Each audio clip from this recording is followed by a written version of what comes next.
Now they can hear you. So starting roll call. Starting over, Mortensen, Here. Aronson, Here. Burley, Here. Held, Incan, Here. Helenko, Here. Scripsack Adrian. Here.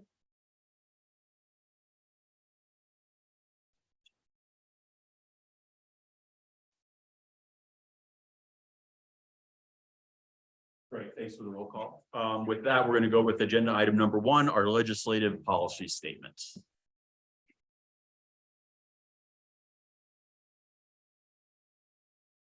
Good afternoon, Mayor Pro Tem and Council. So thank you for reviewing this document that was in your packet. It's fairly lengthy, so I appreciate the time that took.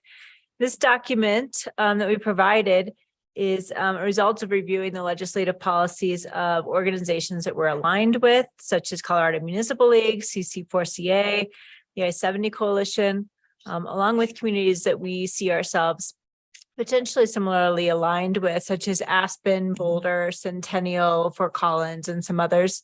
It was also reviewed by staff to provide some input. And so therefore, we're bringing this to you tonight for your first review and input. This such a document as a draft legislative policy statement. This is something that's seen as a best practice of high functioning governments, and it parallels to the strategic plan that we currently have, and hopefully, if adopted, would do so in the future. Reasons to adopt such a plan is that it could be provided to these partner organizations. Also, the National League of Cities, that's not something that I mentioned, but an organization that can lobby on our behalf.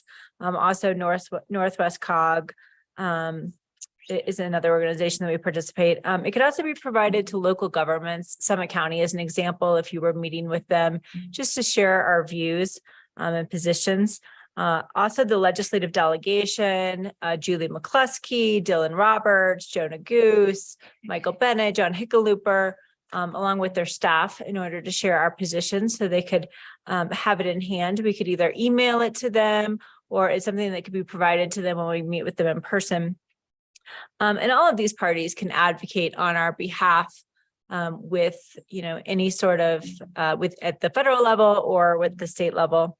And this would allow them to advocate more effectively and not guess. It would provide you as council one voice. We could post it on the website. It would provide transparency to our community as far as your positions. And just as far as, other moments where this might be useful, as members of staff or as town council, we often are at meetings where we are asked, whether informally or formally, to provide the town's position on where we stand on this topic. And sometimes you might be the sole attendee at this meeting. And so it's helpful to have something to reference in order to know where we stand. And additionally, council members or staff might be asked to testify on the town's behalf at the state capitol, or potentially to participate in a legislative committee or task force. This past session, I was asked to participate in the sales and use tax simplification task force. So something like this could have been useful when I was providing information on the town's position regarding sales tax matters. These are all ways that we can affect change with our government. And if adopted, it should be revisited at any time the council agrees is appropriate, likely at least annually, maybe more frequently. So all that said, a few options that you guys have before you tonight, or maybe other options that you have thought of. We could come back to council with a document that incorporates any proposed changes you might have, and you could adopt that via a resolution. Of course, this is a working document and you can update it at any time that you wish via an additional resolution. Potentially, we could do that at the next meeting, which is January 10th. That's one day after the legislative session starts here in Colorado. Alternatively, you could view this as an introduction to legislative policy statements. You could take the time to review some other statements of communities or organizations. You could make this a slower process. There isn't a rush to adopt. You could start smaller and you could choose the topics that are most important to you, and you could grow this over time. Or lastly, you could choose to not adopt and potentially provide other direction to council members and staff in how to provide a position in such a setting. If you wish to discuss proposed changes, I do have a few from feedback I've received, but perhaps we should discuss what council thinks of the document and how they wish to proceed.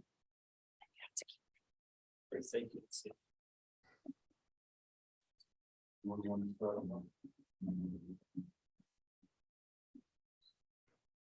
Curious what comments you have in here. I have, oh, you have a. I have a quick question. I'm very familiar with CC4CA's policy statement, and the way that they operate as an organization is that they do so by consensus, and any community that doesn't agree, they remove the particular piece from the policy statement, or just don't include anything to that effect. But sometimes CC4CA's position, for example, is in opposition to CML. So when we're aligning with certain organizations like that, have you contemplated what happens when there's a discrepancy between the two? So CC4CA say we've generally adopted their policy statement, but then also CMLs, and they are in conflict with each other. Yeah, I think that there are times where it would make sense for us to, I can think of an example to divert from CML. You know, sometimes CML has, they take positions on things specifically related to home rule authority. And while we would likely take a position that we believe in defending home rule authority, there might be times where the specific topic, such as exempting construction on schools, is not something that we necessarily believe in taking a position on. So I did note in the memo that I think that, you know, we are a unique community, and we should always consider that there might be times that we want to diverge from something for reasons that are specific to us. So I think that that's a great point. We shouldn't just copy and paste everything. And I'm questioning kind of there's a difference between the consortium organizations and the government agencies. So I feel like the consortium organizations, their role is to go stand in front of some other group and say, this is what our members think. So they have an obligation to bring together their constituents to congeal the opinion of their group. That is a process that sort of has a longer filter to it. We're 7 people. You're looking, as I understand, you're looking for the opinion of the 7 people on council, so you can go to a meeting and display what we think. How often does it happen that there's not enough time to say, hey, I'm going to a meeting with the county on Thursday regarding XYZ issue? I need to be able to say what the town's view is. I'm just not sure how this nuts and bolts world, how this document really helps that. If you're participating in a legislative task force, they're asking for your opinion in that particular moment on something that you may not have been prepared for in advance. I think the CML Policy Committee is another example on that, where they ask for a formal vote, and you don't always have all of that information in advance. Oftentimes there's a lively discussion that occurs, there's new ideas that are thrown out there, and it's not always something that you have in advance. Okay, I mean, my concern with this fundamentally is asking to create a document with the position of council, the position of the town. Have we vetted our opinions appropriately? Like, you know, if you're going to a meeting on a particular topic and you're asking, what are we haven't talked about it, or this has come in and we haven't, there's a lot of good meat in this document that's worthy of a good conversation on most of it, not just sure.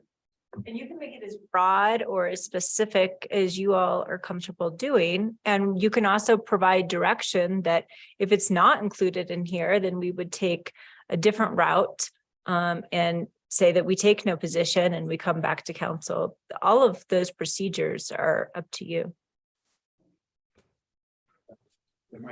my initial was it broader is better than what we're seeing here, the broadest brush possible to encourage us to flesh out the issue. Not decide in December, some policy statement that may or may not happen next year. And a lot can happen between now and then, but you now hold a sheet of paper that says, this is our opinion. That's kind of scary. I take this as an introduction, as your choices here, Leslie, or options.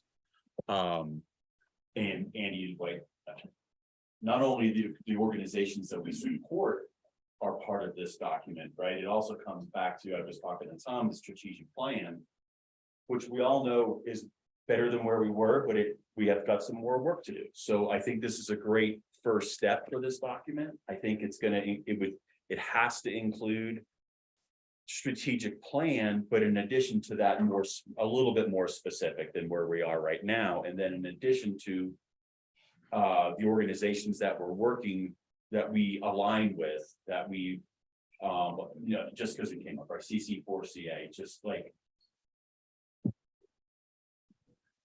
I get, at some point, the 7 of us have to have the discussion. Do we support everything that is that a blanket statement? And then that's now part of this.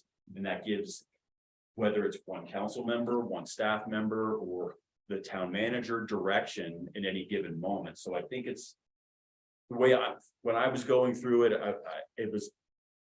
it's just struck me as we're not ready for this yet. But I think with a conversation, which we've talked about having, and I believe we're going to have sooner than later, I think is everyone's desire. We are adding another item to our checklist of things to talk about as a team. And I think whether it's Tom or Leslie facilitating that conversation, I think specific, okay, we're not going to have everything to Andy's point is we can't make an opinion on everything right away, but with the stuff that we're supporting, I think putting it in a document is great because, and I'll finish with this, we're not going to send Nagoose our strategic plan to advocate for us, right? We need to send him this or a document, a different style of document. So thanks for bringing it forward. Hey, Rick. Yeah, Hunter. I think Voice from above. I know that was fun to finally be able to watch everybody else's reactions from this side of the. I was like, I think I gave Lisa whiplash. Sorry about that. I would just say, I think I look at this document very differently. I think, Andy, your points are that it's forward looking, and if you're going to attend a meeting, you would have time to have these conversations with Tom or with council. I see them more when you're at a meeting and something comes up that wasn't necessarily part of that. CAST, these conversations happen at CAST all of the time, or, when we're meeting with any of our state or federal representatives, I think is when something like this is really important. Like the amount of meetings between CAST, meeting with Julie McCluskey and others, when childcare comes up, to be able to say, yes, this is the town's stance on childcare, where you don't have to say, I'm only speaking for one of 7, because that's really difficult, but to have concrete knowledge of broad support for certain things is crucial and really helpful in those times when you can get things done and find partnerships and get people to work with. And it's not a forward-looking document of, help you plan to go to meetings. It's for those meetings when something comes up that you never saw coming, but it's an opportunity that you don't want to let slip by. And I think another big part of this is that I do agree with you, Rick. If, this is what we should be able to hash out in a good retreat, and I think we look at all of these things, and if we have a good and successful retreat, we can come out of that where this policy statement's easy for all of us to get behind, because we had ample time to have these conversations as a group of 7 with staff listening to us. But I don't think it's a guiding document. It's more of a support role for when you're in those situations. And that's not just us, but also staff who I think are put in this position more often than we realize.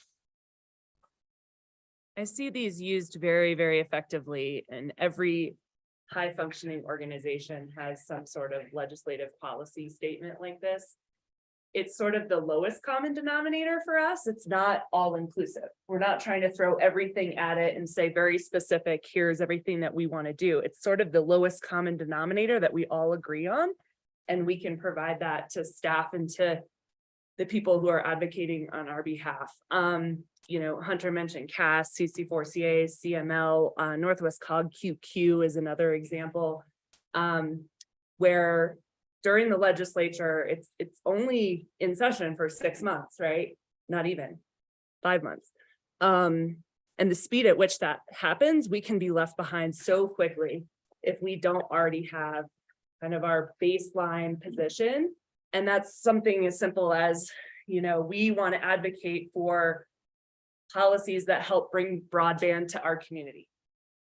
So this policy either meets that goal or it doesn't. And the nuances to that don't have to necessarily be completely spelled out in this policy statement. So I'm in support of this. I haven't been able to go through this with a fine tooth comb. So signing off for me today is not, you know, I'm not there yet, but I do think that this is a smart move and it'll allow us to be very nimble and to be more effective, frankly, than we have been in the past. So. Just a clarifying question again. I'm confused as to how this gets used relative to, is this about one of us going to a CAST meeting and having the document so that as I'm sitting with CAST, I can state our position? But then I get a sense you're kind of comparing this document to what CAST has in their hands when they go to Denver to advocate for some bill on behalf of ski tents.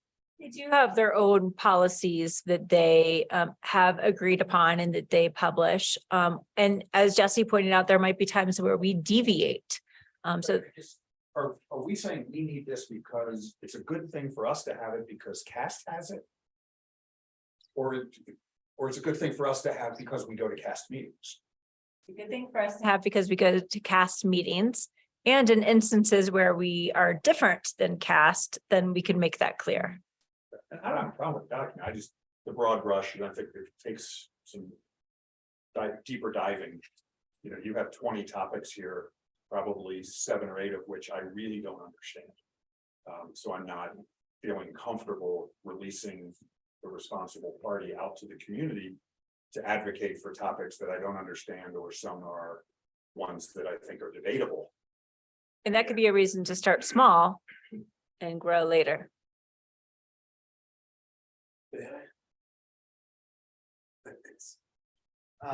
You know, I see this as just another necessary step in us delineating what our direction is, so it's absolutely clear to every other entity everywhere. I mean, that's the bottom line. You know, we need to be transparent with our communications.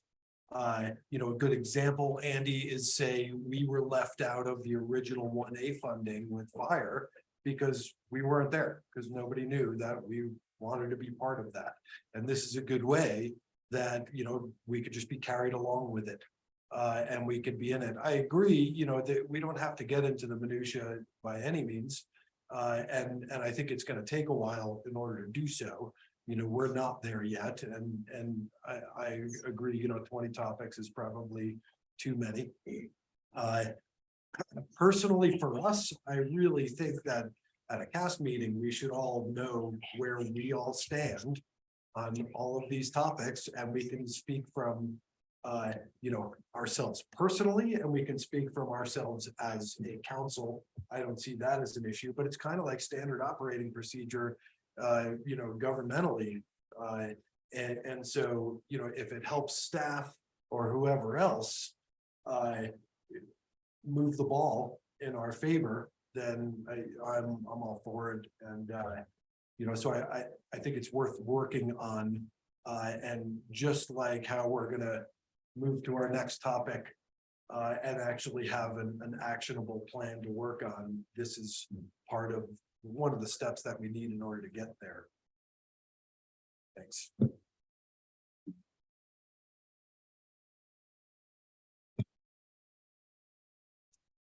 would be helpful also for incoming Whether staff or council or whatever too, to also not be just sitting and finding out how everybody, how the town feels during meetings, but have a document to look at and say, okay, this is where the town stands right now.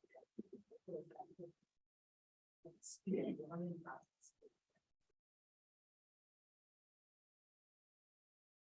I was just say I'm supportive of this. I look forward to working it out. I think it's a good idea.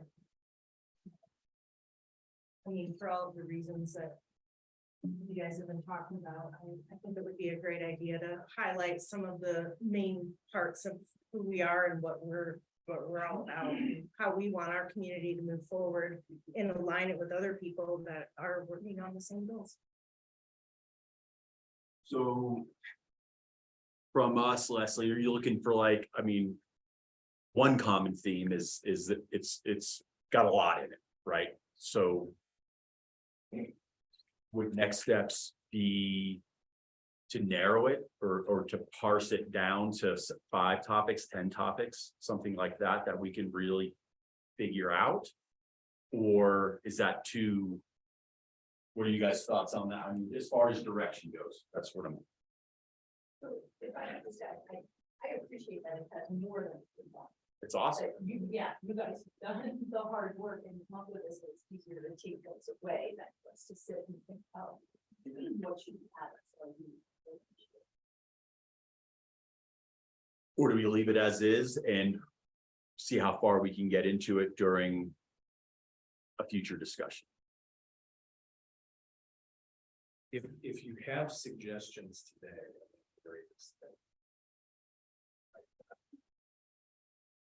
Just making sure that's what you wanted to hear. Knowledgeable enough. Yeah. That might help us a little bit, down. To bring something back to you, to provide more gratitude. I really like how you aligned it with our strategic priorities, and I think that's sort of the underlying theme, like everything needs to be tied back to there, but maybe starting with more general positions within each of those strategic priorities can kind of leave out the detail, or the minutia as it was described, I think, and leaving it more available for sort of that common denominator. Because we have all agreed on our strategic priorities. It's very high level. But maybe somehow rolling all that specificity up into those strategic priorities would be a good start.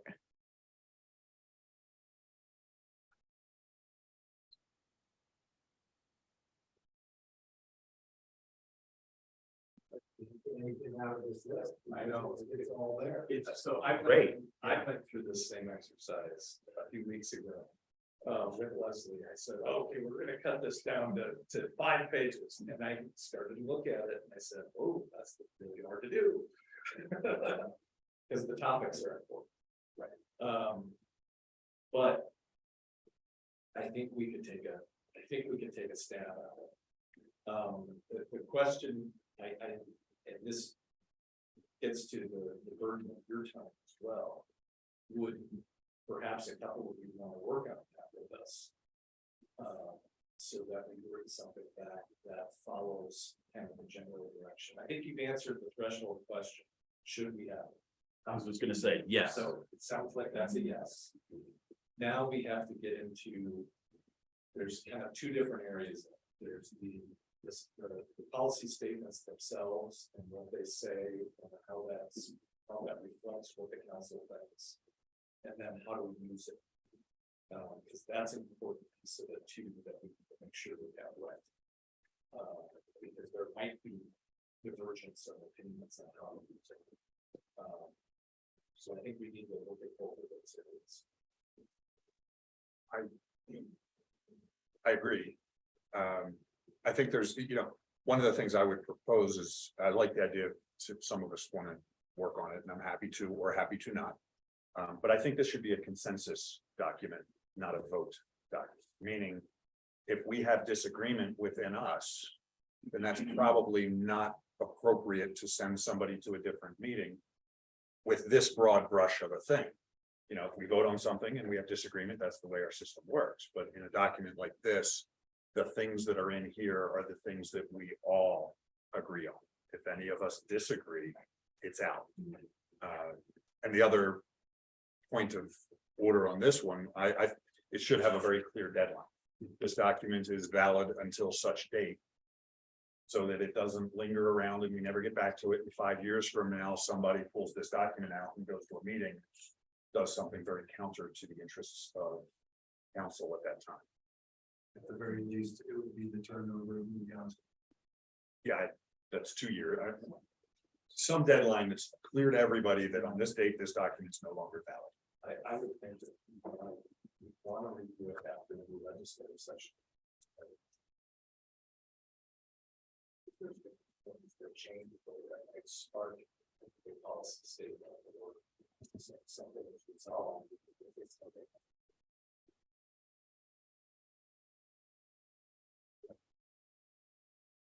You're looking for volunteers. I'd be. Yeah, I'd be happy to. I have chaired a couple different policy committees for organizations like Andy was just describing. And so I'd be happy to throw in what I've learned from those exercises. Great. Okay. Good. And so just Jesse, or do you want to? Oh, Just- I got 3 names. Yeah. They're raised their hands, so.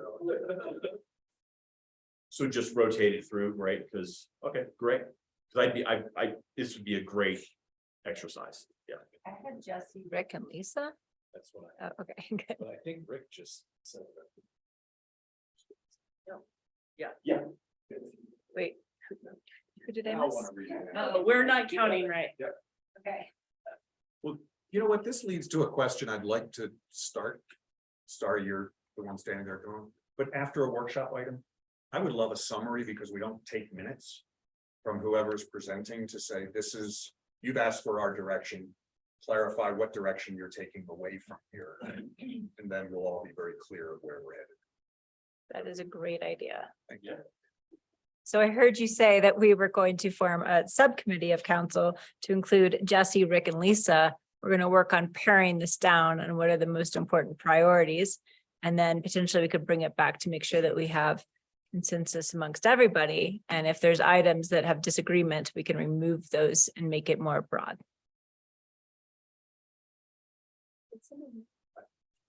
Love hearing that. Thank you. Yeah, right, because in the past, we've said, do you have direction? So I think a summary is wonderful. Yeah. Next. Next. Okay. And item number 2. Tax code amendment. All right, this is the fun one. Yeah. Yeah. So in Colorado, while we have home rule municipality here at the town of Frisco, we recognize that there are challenges that the business community faces in complying with tax codes of 68 self-collected home rule municipalities, especially when these businesses are multi-jurisdictional. CML over time has made efforts in order to provide some uniformity amongst the municipalities. In 2014, we started a standard definition committee, of which I participated in. It actually took about 6 years to start getting some real momentum and people adopting. But the purpose of that committee was that so when we have a definition in Denver, for example, for medical supplies, that it means the same thing to a business when those medical supplies are in Grand Junction. And we have agreed over time to keep them uniform and not to diverge after the adoption of that. An example there is marketplace facilitators. When that was a definition that there was interested in, the group got back together and drafted a definition for marketplace facilitators. Other examples of CML efforts are model ordinances. In 2020, they published a model ordinance regarding marketplace facilitators and economic nexus. That was a result of the South Dakota versus Wayfair case. In 2022, they provided a model ordinance regarding some exemptions such as retail delivery fee, feminine hygiene products, and exemptions that we saw coming down from the state. So by adopting the amendments that we have proposed in a very rough form in this work session, this would align us with our neighbors such as Breckenridge, Dillon, and Silverthorne. Also similarly aligned communities such as Avon, Snowmass Village, Steamboat, and Vale.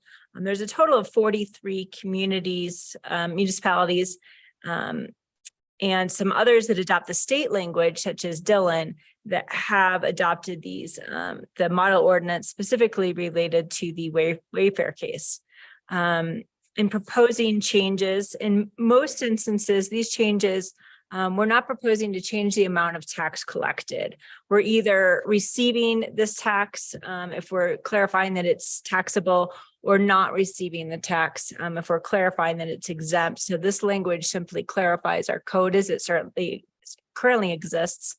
There are some exceptions to that in here. As I mentioned, the state of Colorado, they have some exemptions that are going into place as of January 1st. Those include, as in this document, they're referred to as diapers, menstrual products, retail delivery fee, renewable energy sources, and affordable housing, either currently are exempt or will become exempt as of January 1st. So additionally, if these exemptions are aligned with the town's values, it would make sense for us to adopt them.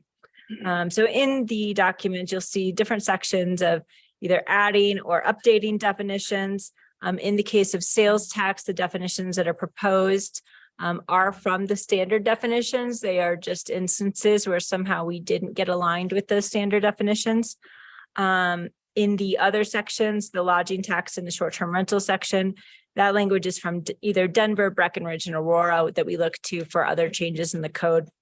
Additionally, there is the adding or updating of taxable transactions, and the adding or updating the language regarding exemptions to clarify our practice. One question that I did have for all of you is regarding what you are interested in regarding affordable housing. The exemption that we were looking to propose is actually just aligning with the state definition, which exempts authorities. So housing authorities that are constructing affordable housing.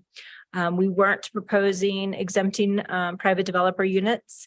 However, if you wished, we could expand the scope of that. We could tie it to certain AMI or employment restrictions, or anything that you had interest in. So just wanted to clarify that exemption. But I'm happy to answer any other questions that you have, and then we can bring this back in an ordinance form in January.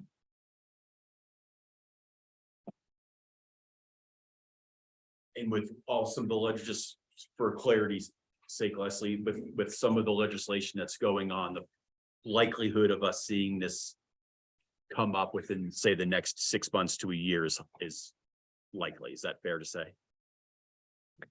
Regarding the exemptions from the state level? Yeah, I mean, we definitely are getting questions right now regarding whether we intend to exempt diapers, menstrual products, and then the retail delivery fee, just to be clear on that, that is the 27 cents that is charged by someone like Amazon. That actually went into effect this year, but earlier this year. And the reason that we would propose exempting that, and the bag fee is when I left off of that list, is because that is a government imposed fee. We already exempt government imposed taxes. So this would just kind of be in a line that generally when it's a revenue that's not going to the business, but instead of to the government as a mandated fee or tax, that it might be in our best interest to exempt that. But yeah, those are bag fees. So we have not actually collected. That's a great example of something that's not clearly outlined in our code. But yet we have a practice. We have not been collecting tax on bag fees in town, but our code doesn't exempt it. That's new. Thanks for the clarity on the other topics, but I didn't know that. Anyone, any questions? Right.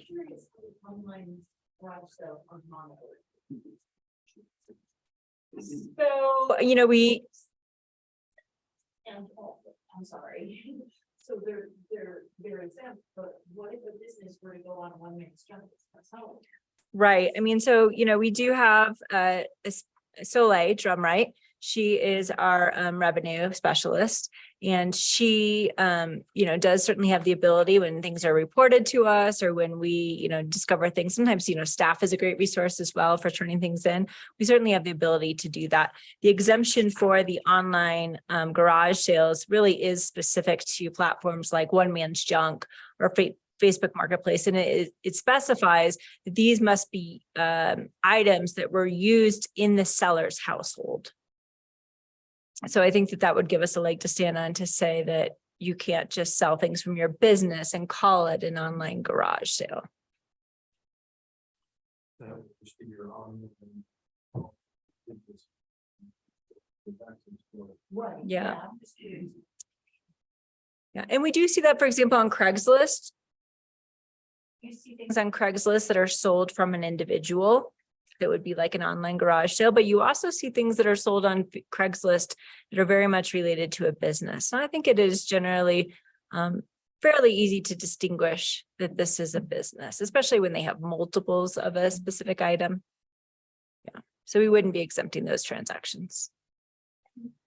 I don't know, it's been several years now, but I remember at the coffee shop, we bought used equipment, refrigerators and stuff. And then we got picked to have a state of Colorado audit.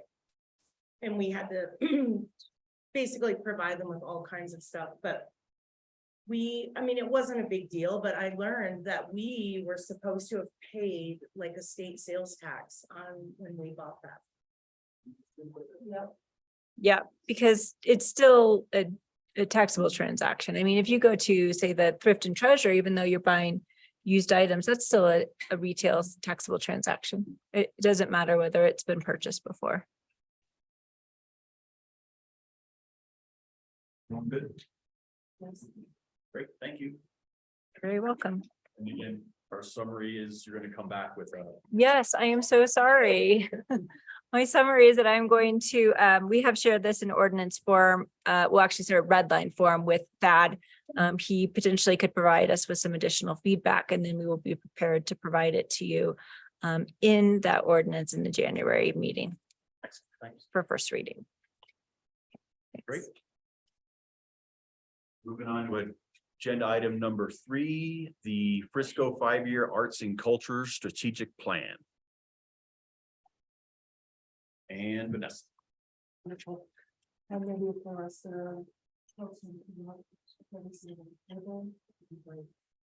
And team.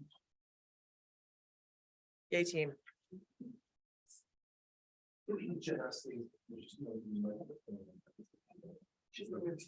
And I'll move. Thank you.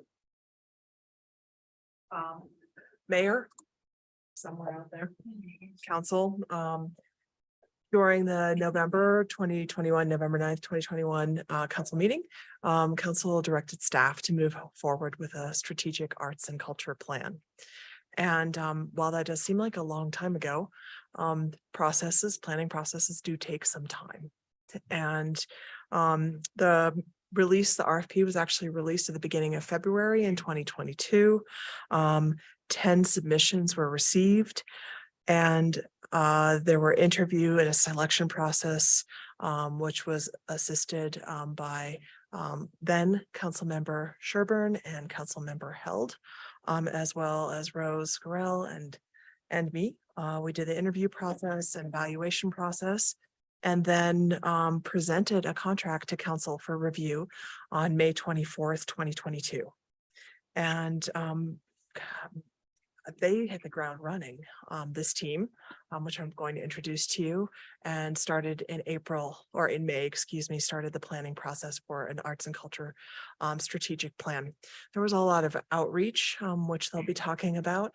And there was also, for lack of it, I would say really more of an arts and culture team rather than a steering committee. It didn't feel very committee-like. It felt very interesting and creative, as it should be. Councilmember Held is going to give a little bit more introduction, and then Councilmember Skripczak Adrian is also going to provide a little bit of an overview of the process. Former council member Sherburne could not be here this evening, but did provide a letter of support for the plan as it's currently presented. Then lucky to have the team here from 23.4 degrees, and they will be doing about a 15-minute presentation. And then the questions that are in the memo, I'll get back up and I'll start asking some of those questions and making sure that we get direction from you, which I will then recap. Great. Councilmember Held. This is really exciting for me to have been part of from the beginning. I have to give shout out to Melissa Sherborne because she really got this off the ground and motivated us to do so. And she stayed involved the whole time. So thank you, Melissa, wherever you are, if you're listening. But then also everybody else's involvement, Elizabeth and Vanessa and Rose, the amount of time and effort, it was monumental. Really, when you're sitting on all of these boards, this was one particular one that we spent a lot of time working on and thinking about and whatnot. And so it's the mature thing to do, and it's great to see the culmination of all of these, thoughts, ideas, and emotions. And I think the team did a really great job in taking all that and actually making it an actionable plan.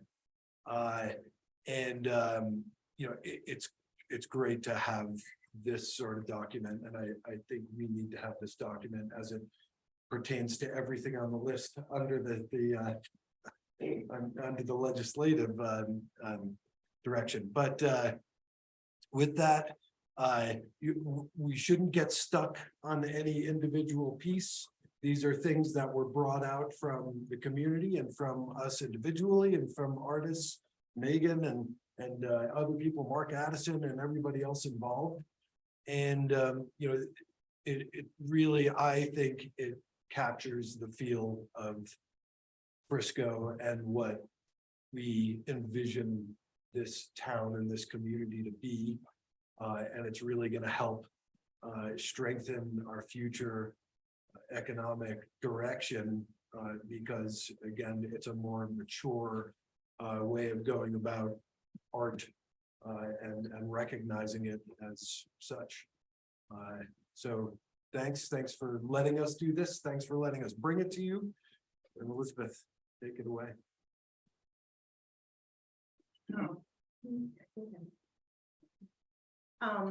Yeah, so Melissa Sherburne brought this into existence, I guess, in a sense, where she brought the idea into existence and then kind of created this, little vibe. And then the next thing I know, we were all collaborating, and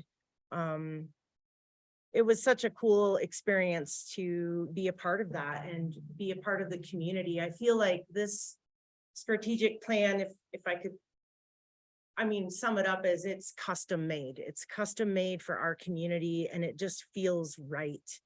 And it has like a depth to it that even just reading through the strategic plan, I was really excited for everyone that would get to experience this with us. And I just want to say thanks. I had a really good time working on this and thinking about this and being a part of it. And it was just one of those groups of people where there were no bad ideas at all. Like, everybody was like, wait, what can you do with that? And it was just this cool, organic, just melding, I don't know. I'm really proud of it. And I just wanted to say thanks to everyone that worked really hard. It's a cool experience, and I'm super excited that we're here right now and that you guys get to see it because it's super cool. Great, thank you very much. And with that, I'll introduce 23.4 degrees, the team lead, Janesse Brewer, and she's going to present for about 15 minutes on the plan itself.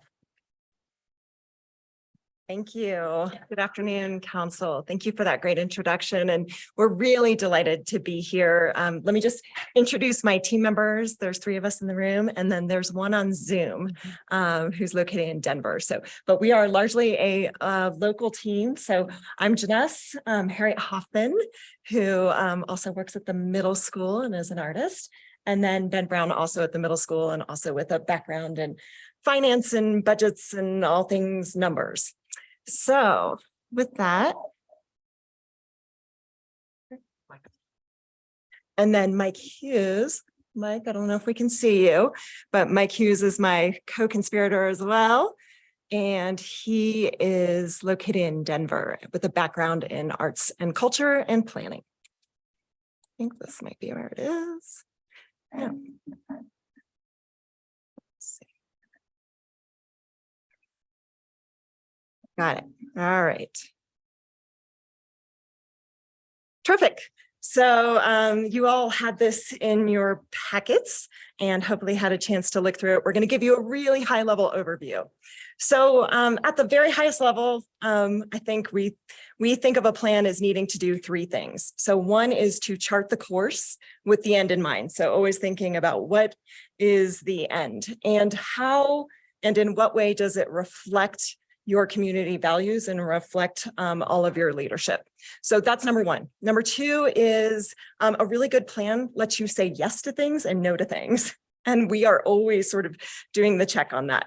And then third is that it has a set of goals that are clear, they're actionable, but they're not overly prescriptive. And I think if we've learned anything in the last few years, it's that you're going to need some room to maneuver as time goes on. And we want to make sure that it has that flexibility. So we really approached this planning process very engagement focused and focused on the issue of community attachment. And there's some really nice research that comes out of this. But as you look through this list, Council, I'm curious, sort of make a notation of what do you think are the top 3 of what matters most for community members and whether they feel attached to the place that they live or not. So tuck that away. All right, and then I'm going to show you this quick video on community attachment. And this is, again, sort of the way that we structured the engagement moving forward. Live where we live. I'm not talking about there. We don't have much of a choice on that one. I'm talking about here. Yeah, I know. Wherever we're born, there we are. Our parents pretty much made that choice for us. But once we have the choice, what factors make the place where you live the place where you want to live, and why?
then additionally, the issues, what was the third one of social offerings. So both of those are so key to arts and culture and their offerings. I think Mike, who's our colleague who's on Zoom, said it best in terms of that quote. So might not be about those particular things, really about community attachment, though those other things happen too.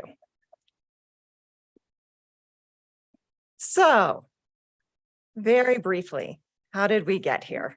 You may ask yourself, how did we get here if you're a Talking Heads fan? And we really started with Frisco and with the community. So this is a super busy slide, but let me explain it to you. And really it's that we grounded ourselves very much in what you all know very well. So 74% of survey respondents already signaled support for the arts, and we knew that from your community survey. We worked very hard and really unpacked the community plan and made sure that this arts and culture plan dovetailed with what you had already approved and the path that you were marching down already. We looked at the Insights Collective work, and Melissa particularly pointed us to that, and it was really, really helpful to see that there are sort of nods in the direction of arts and culture, and that it was very much supported. And then the blue is sort of the diagram. Details are not important, but it really says over the last 8-9 months, we very methodically went to the community, listened, drafted elements of the plan, went back to the community, listened, drafted elements of the plan, and so forth. So a bit more on the community engagement, because it was so much fun, and we learned so much, and in terms of what that looked like. So if you were at Frisco Fall Fest, you saw we, as part of our process, do a participatory art project that very much came from the steering committee, said we have this idea around mirrors. So Frisco Reflected was born out of that, and shout out to Public Works who made this happen. But it had these circular mirrors, and we said, tell us your best ideas. We want to know that. We had almost 250 people, we estimate, come through there. And some people really wanted to have a more detailed conversation, and they had that opportunity. So there were places where we said, here's some draft elements of the plan. What do you think? Tell us more about, ways that this could be improved. Did people get it right? Did we get it wrong? And then additionally, we talked with a large number of stakeholders. So we really kicked off the process in May in that way and talked to a huge number of stakeholders, circled back to some of them along the way, particularly the education community, because in the RFP that you all sent out, I think you very wisely recognized that you are a natural home base for students and for youth in Summit County. You can tell that if you just walk down the street any afternoon once school gets out. And then we additionally touched base with the town of Silverthorne. They graciously provided our team in the steering committee a tour of their maker space. And then you can see we had a number of questionnaire responses. This questionnaire was focused only on arts and culture. I think that's a huge number of respondents considering it was very targeted. So that was hugely helpful as well. Okay, so what did the community say? They said a couple things. So one is when we asked people about culture, they very much said, we feel so lucky to be here and to take advantage of everything Frisco has to offer. So it was a really different sense of of how people were thinking about culture. In terms of arts and specific ideas and activities, it was all about Friscoites. So, and again, Mike's quote, it's not that others won't enjoy it, but the focus should be on those who are from and of Frisco. The thought was really, let's arts and culture together. This is about connection and about community members looking for ways to be connected to each other and to the environment. It's about filling gaps. So it wasn't a lot of interest in being duplicative with other things that are happening in Summit County, but how to identify gaps in the arts and culture ecosystem. And then leaning in on your role as a youth home base, and particularly as you think about the impact that could have for positive mental health and wellness. And then lastly, people said, look, this is a 5-year plan. There are so many great nooks and crannies and wonderful places in Frisco, but let's really focus on our 3 centers of gravity for the first 5 years. So Main Street pulling out to the marina and then out to the peninsula. So I'm not going to read these to you, but we had a lot of feedback on what a good vision and mission statement would be. Community members were like, please tell us in plain speak. And I think what the steering committee came forward with is really, really good. We look at a lot of these, we work on a lot of these, we draft a lot of these. It's a good one. So there's 5 actionable goals, and my colleagues are going to come up here in a second, the in-room ones, and talk a little bit more. This is really the heart and soul of the plan, but they are, again, in plain speak, but these are the 5.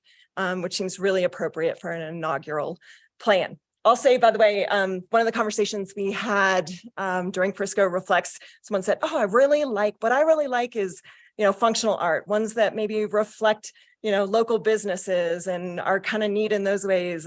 And so Karen sent these photos from her travels, and we thought they were great. All right, Harriet. Okay, I'm going to touch base on goal 1 and goal 2. The first goal, let's stay the course, meaning Frisco wants to be true to Frisco, keep being Frisco, because there's so many wonderful things in place and there's so many great, unique things about Frisco. Some of the events that are already happening, the trick or treat on the street, the live concerts on Thursday nights. How can we keep those events going and really, because Frisco already leans in really to its culture, community, history, and the arts, and keep those going. There's opportunity for adding other art and cultural events as part of kind of that goal, but keep Frisco Frisco was kind of our goal 1 that came out of the mission and vision. Oops. Let me get a quick and okay, so goal 2 in terms of an actionable plan is let's create. So parts of the Summit County have already kind of created their arts and cultures plan, and where we thought that Frisco had a unique opportunity to really work towards being a hub for local artists, musicians, and thinking about creating a place where musicians grow. Also leaning on our youth and bringing them in. There's not really a place in our county or community to record, to create, to perform as musicians.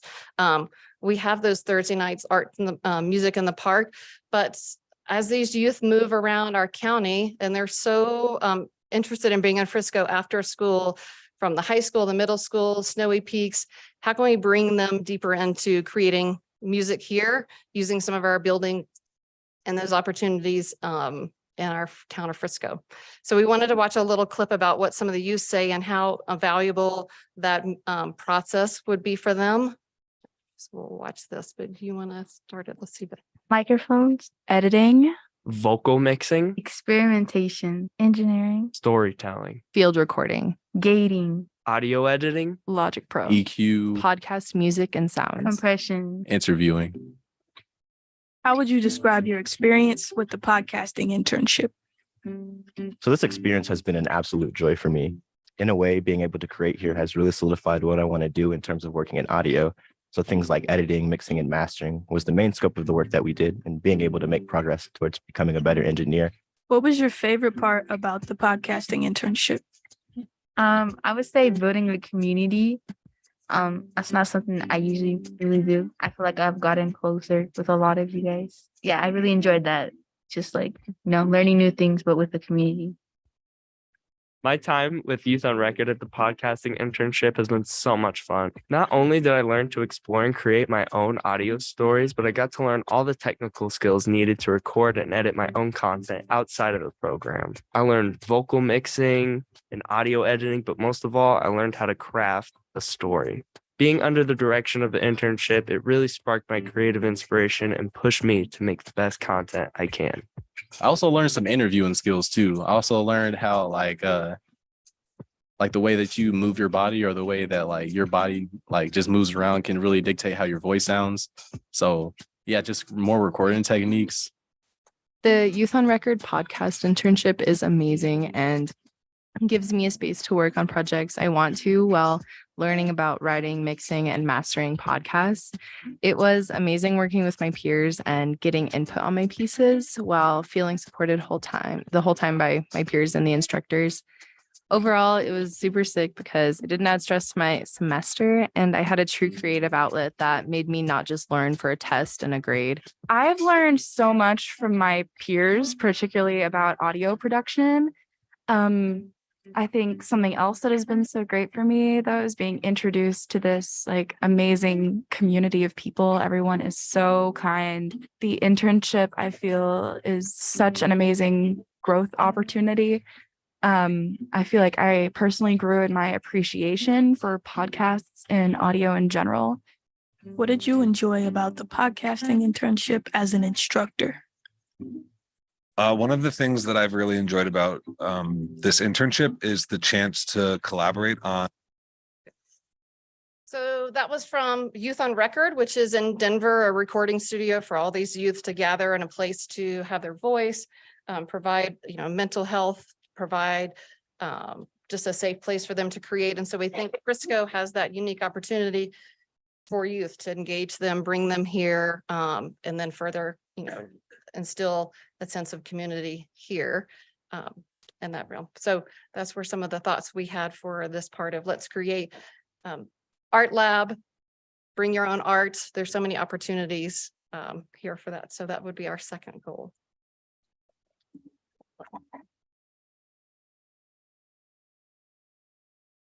I love that video every time I see it. It reminds me of so many of our students up here in Summit County. I can just see them in that space. Moving to goal 3, let's gather and connect. We talked a little bit about Oktoberfest or Fall Fest that we had, and it was a great opportunity for members of Frisco to get together. And when we put the tables down the center of Main Street, I saw so many faces enjoying that time to be able to meet with other people. There's a company that does that where they put together white dinners that you'll see. I'll have it playing in the background while I talk. And you'll see it's a place where people in different towns can gather, connect, meet with other people. And I think Frisco wants to do that. Every community member in Frisco loved the opportunities that they have to be able to get to Main Street or get to the Peninsula or get to the marina and talk to each other and have that time together as community members. It also expands outside of the community, but it's focused on the community. Frisco could put their own little spin on it, right? Make it tie-dye, make it something that would be Frisco specific, but instead of being a white dinner where they're all wearing white to these dinners, as you can see on this particular video that's playing in front of you, but gathering and connecting, creating a space, creating an opportunity for people to get together is something that came through as a goal from the steering committee. And last but not least, surprise, inspire, and occasionally challenge. This is the creative license. This is the opportunity for you to kind of do some funky things, use those nooks and crannies, do something a little bit different, something that council wants to do, something that the town brings to council and says, hey, we want to do this. This gives that flexibility to inspire, to delight, and challenge the people in the Frisco community. So goal 4 is a really great way to continue to provide new opportunities to artists within the community. Okay. Let's see. And then last but not least, goal 5, because you always have to have a goal about getting organized and what are the next steps. So next up for sure is convening an arts and culture council. And they're really your partner, your advocate, your collaborator. Job 1 for that group is to help implement those first 4 goals, or first 5 if you include this one. But we know they're going to be a super talented, amazing group. So we also had some other jobs in mind for them to think about. So art as engagement, one of the things we really heard from the community is that, look, we've got lots of issues here in Frisco. Lots of mountain communities have these kinds of issues. And how can art be used to leverage and help to elevate those conversations? So that's another idea that group can play with. It's a huge passion of mine. I actually really love that. The second one is really around taking advantage of the underused town spaces. So Harriet talked a little bit about Art Lab, or bring your own art. Is there a way to sort of experiment with what the appetite is here in Frisco for people to come together, either professional artists or those not in the professional realm, and to do art together on a Tuesday night. Third then is around looking at feasibility for ours housing. We know housing is an issue across our county, but looking particularly at that's that bottom left is a concept from another place. And then lastly, start to really dream about what's a signature piece of art that might really delight the community or be a source of pride. And you see a couple different examples of that here. And with that, you don't need to take all the next steps, only the next one. And let me hand it back over to Vanessa to help lead the discussion.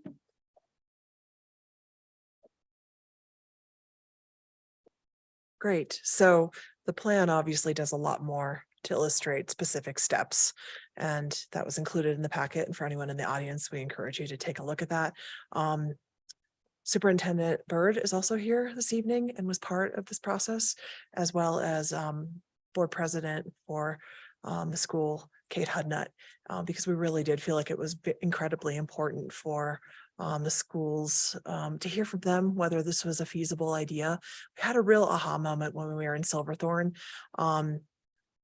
And it was your aha moment, which was, wow, there's a lot of stuff that we do have in Breckenridge and Silverthorne. And one of the things it's really a gap is rehearsal space, not only for youth, but for adults as well. People live in smaller spaces and closer together, and it's not always feasible to have your band practicing above your neighbor or even very close to your neighbor. And also recording studios that we don't have one here in the county, and people are certainly improvising, but that was a real aha moment in terms of the gaps as well. And there were so many people who ended up giving a lot of feedback through, not only through, I wasn't supposed to call it a survey. What was I supposed to call it? A questionnaire. A questionnaire, and through the interactive art project. And and then all the stakeholder interviews as well. So a huge thank you to everyone who was willing to spend a lot of time on this process, and really encourage anyone who's interested, who's listening right now, to read this plan. They got us where we wanted to go in terms of it's readable. Like, it's not a cure for insomnia. It will get you interested in what we're hopefully going to do in the next 5 years. And it's fairly brief. And there are a lot of great graphics in it as well. So with that, does council recommend any additions and changes to the Frisco 5-year plan as it was, Strategic Arts and Culture 5-year plan as it was presented? Or are there any other things that you would like to discuss or should be brought up?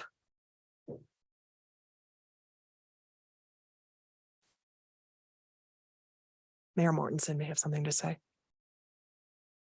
You were quick to see me raise my hand. Thank you. Appreciate all the work. Excited to see this. I guess I understand from the outreach. Sorry, it's not a survey. I can't remember now. You just got corrected on that, Vanessa. Questionnaire. Yeah. I just still really struggle with creating a recording space and the true benefit to that. Like, and I might just be blind to it, but it seems like the music industry in Summit County has always struggled one way or another, and not because of a lack of recording space. It's just a place that it's really difficult to do music.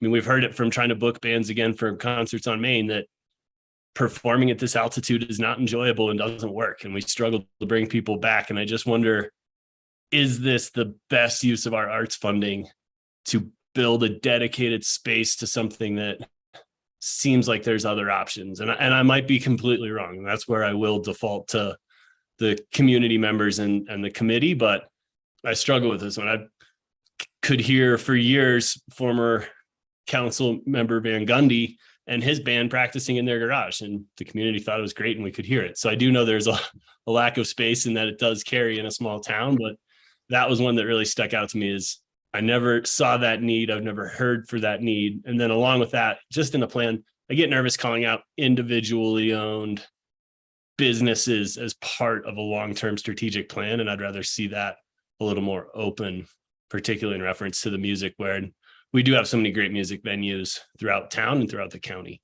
I don't know if other council members thought that, but for some reason, the building of a new space so specific for something seems like another employee to manage it, someone to run it, someone to oversee it, continuous upgrades. And I just wonder if that's the best use of space, time, money when in this arts plan. And if I'm wrong, I'm totally good with that.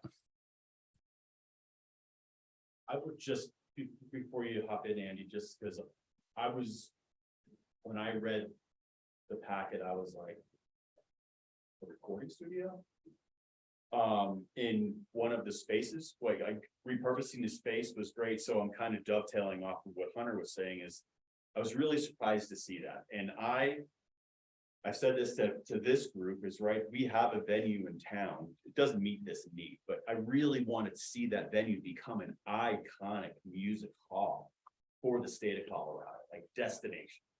But I still don't see how this recording space fits into that, right? Again, just as another example, my neighbor's band plays across the street from us and it lightens up the neighborhood. It's great. But they're not professionally recording. So I'm just curious about the funding for that, I guess is where I come back to as well. I think, I'm sorry, Andy. I think we have to look at it in all the ways. So this recording studio wouldn't just be like a rehearsal space for local musicians.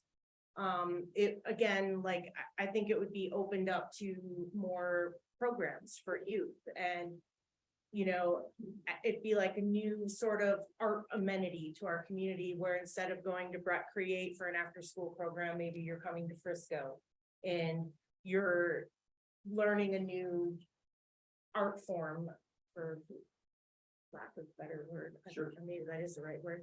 But anyways, it's not just about that recording space or, for local musicians. It's about implementing like some real programs like Youth on Record or something similar where kids can learn hands-on skills, but it's also, storytelling. They can create music. I could think of a million programs that could collaborate with the schools, CMC. It could be a really cool institution with like programming, like classes and activities and things that people can share in all ways of sound and recording, not just, a couple of years ago, KSMT did a song contest, and basically what they were asking for is local musicians to create like a local anthem. Basically, it was like a local song about local life. And so during that time, because my husband's a musician, down at the bottom of the Frisco Mall, there was this weird little makeshift music space, and these guys would play there all the time. But then this new guy, or he's not new, but Leo plays with Frisco Funk Collective and a bunch of other bands, but he's a drummer. He went to school to become like a recording studio guy or producer, I guess is the word. But anyway, so what happened was they all created a song together and submitted it to KSMT. Well, the folks at KSMT were like, wow, this sounds professionally produced. How did you do this? Well, they had figured it out in this little room. And then what happened was every single musician who submitted a song actually went and had it produced and edited through Tim and Leo and these guys, like working in this little tiny space. And I think there are a lot of musicians that would utilize a space like that to either record an album or to take a class or to do a storytelling, or, I think it's a unique amenity, I guess, but just trying to get you to maybe look at it outside of just like, I think it would work well with 10 Mile Music Hall, because if those guys, a band shows up and somebody wants some extra practice time, or they can book time, maybe we could do some live like mini concerts all over. I think the potential's pretty big, like there could be like little mini concerts all over town. We could collaborate with musicians and do like, I can't think of the KBCO in Boulder. They have, the radio station has, what are they called? Yeah, we could do our own style of Studio C, but it's from Frisco, like live. No, that was cool. Good for you. Yeah. So, I just wanna- I guess- We have our host. Yeah. Please. I appreciate you get excited about it and all, and I get excited about it too, but I was a little bit concerned that just the idea of that is gonna hijack this whole thing. And that is not the idea here, right? Like, this is a very aspirational idea that we could maybe have a space, and within that space, maybe we focus somewhat on music, right? But it's more about working our way to potentially having a maker space that we can engage all of the youth from the high school and from the middle school and everywhere else to do all kinds of things, right? There might be painting, there might be who knows, right? But part of it and part of the direction and reasoning was that the gap happens to be there. Because you look at rec and you look at, oh, there's clay and there's paint and there's, you know, all these mediums, you know. But the whole idea is that, and it's the same idea that Melissa was trying to bring forward initially, is that, you know, we can provide some sort of maker's space, right? Let's not get hung up on that. This is going to be a studio. Right. All right. If I may. That is part of the aspirational plan of this whole thing. You know, and if we go down the road and feel that it's not worth spending, you know, money on equipment, which we wouldn't necessarily have to do because the equipment exists in town at this point. You know, what are we doing with a space? Would we offer a space, period? Because that is more of what it was about. It's a space to engage and have community and bring the people together. And, you know, it's just that music has this gap there. And there was a little bit of focus put on it that way. So with that, let's not get too crazy about it. I fear this is where we're gonna end up, Andy, anyway, right? I was just bringing the point up, and Hunter, I see your hand up. Sorry. Are you calling on Hunter or myself? Mayor, go ahead. Thanks. And Liz, I totally agree with Liz, what you said, and I totally disagree with what Andy said. I mean, it's specifically called out in the plan that in 2 to 3 years, complete finished construction of a sound studio and rehearsal space. I mean, it couldn't be more clearly called out. So getting bogged down into this is part of creating a plan. And I want to make sure that we're doing what we want. We're committing to a 5-year plan, not just around the music part. The makerspace, I'm in full support of. This is just a very specific difference. And it's only one of 5 directions this plan is going. And that's where I get concerned. And I think everything that Liz said, I totally agree with. My concern comes to what is the upkeep? Who's going to run it? Who's going to oversee it? Is this a town staff member? Is this a contracted item that we oversee? And if it's part of our arts budgeting, that's fine. But the idea of adding another employee to the town workforce to oversee a rehearsal music space and potentially in the maker space and other things, when we can barely hire anyone to begin with to do other needed core town amenities, which I do think arts is part of that. But I just get very nervous, particularly around this one item, when everything else can happen without that created need of direct oversight from someone. And I just wonder who is that someone?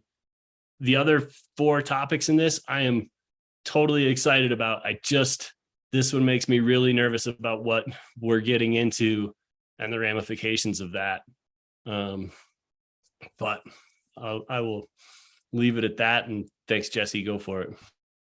Yeah, thanks, Hunter. I do see this more as a broad stroke plan. And I guess to answer the question in the staff memo, what might be missing for me is a little bit more even if it's just sort of your typical like $1, $2, $3 signs, like for me, it's hard to.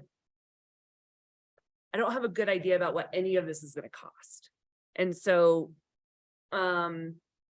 it's not for me that medium or that idea doesn't work, but like, you know, in partnering with the school district, for example, you know, I grew up in Oregon, and some of what we're talking about here, like after school programming and whatnot, was part of what the schools did. And so the recording studio and the programming was there, but it wasn't the town of whatever that was doing it. It was in the school district. And so I think we do have a little bit of a different model. So where can we look for strategic partnerships in that regard? I do see music as being a gap and a huge opportunity for us. But to me, I'm not as hung up on that, I guess, as more just in moving forward. I think that's what the, and forgive me that I'm gonna call the advisory committee wrong, the Strategic Arts Council. So what is referenced in here? But like as a next step, those are the people I think that are gonna need to vet the ideas and make recommendations to us with the idea that this is one particular gap, very specific gap, to Hunter's point, that has been identified. So for me, I love the plan. I think it's very creative. It speaks to our Frisco-ness, even though none of us can ever articulate what that is exactly. Nobody can, but it's here, it's in our hearts, and we know it when we see it. But in my mind, in moving forward and creating a program, I want to know what that's going to cost. And I know that we don't have a specific idea to cost out, but like generally speaking, I think the chart that was actually very interesting was in relation, our arts and events spending in relation to the overall budget. And I think looking at our peers in Dillon and Silverthorne and Breckenridge, that was very interesting. And so how can we tease out a little bit more of that information? But otherwise, I think the plan is great. And I think I'm jumping ahead to a question, but support moving forward in appointing a council that can, you know, I am no expert in the arts. I need somebody else to make these recommendations to me. So I'd like to move forward with that. I think, no, well, I do think that the town of Frisco does contribute to after-school programs already, with the Little Vikings program and the Fun Club and the Frisco Elementary after school stuff. So this somehow could be a part of that too. Whatever, we figure it out. I'm just saying, like, there's a lot of details to know, but I think if we look at it that way, like we're already doing like a fun club, we're already doing the Little Vikings Nordic ski thing. We do Girls on the Run. We do a lot of after school, we're collaborating, I guess. Just want to point that out. So I love it. I'm also very self-interested studio. I don't know that it's the, I need to know, yes, the cost of it. Who is going to manage and run that? Because my brother's a professional musician, you know, I don't even touch his chords when he's done playing, because he's very particular at doing that. Who is it that's going to be the person that's going to be in charge of that studio and making sure that it's treated properly, and the cost of replacing broken equipment and musicians come in all different varieties of as to how they're going to treat a space like that. And I just would need a lot more information about how much and who is going to run that. It's not more about this job to manage recording studio. I mean, a program's different. Sponsoring a program is a different thing. Running a recording studio, whether it's for recording or for classes or little whatever it is. I just don't know what May I suggest maybe a language change then that might work? Because it is in fact what would happen. There's no way to budget for this at this point. A plan is meant to be adapted to what's feasible and possible. So potentially changing it to doing a feasibility assessment and seeing if this is even something that is feasible on town property and really wanted. Nothing like this would ever suddenly just happen. It couldn't. So maybe we could add some language around feasibility to the plan rather than committing to this specifically in terms of 10 Mile Music Hall and why they were called out on that particular goal. To Mayor Mortensen's point, we really felt like it was important to check out if it was even feasible and if youth would even be interested.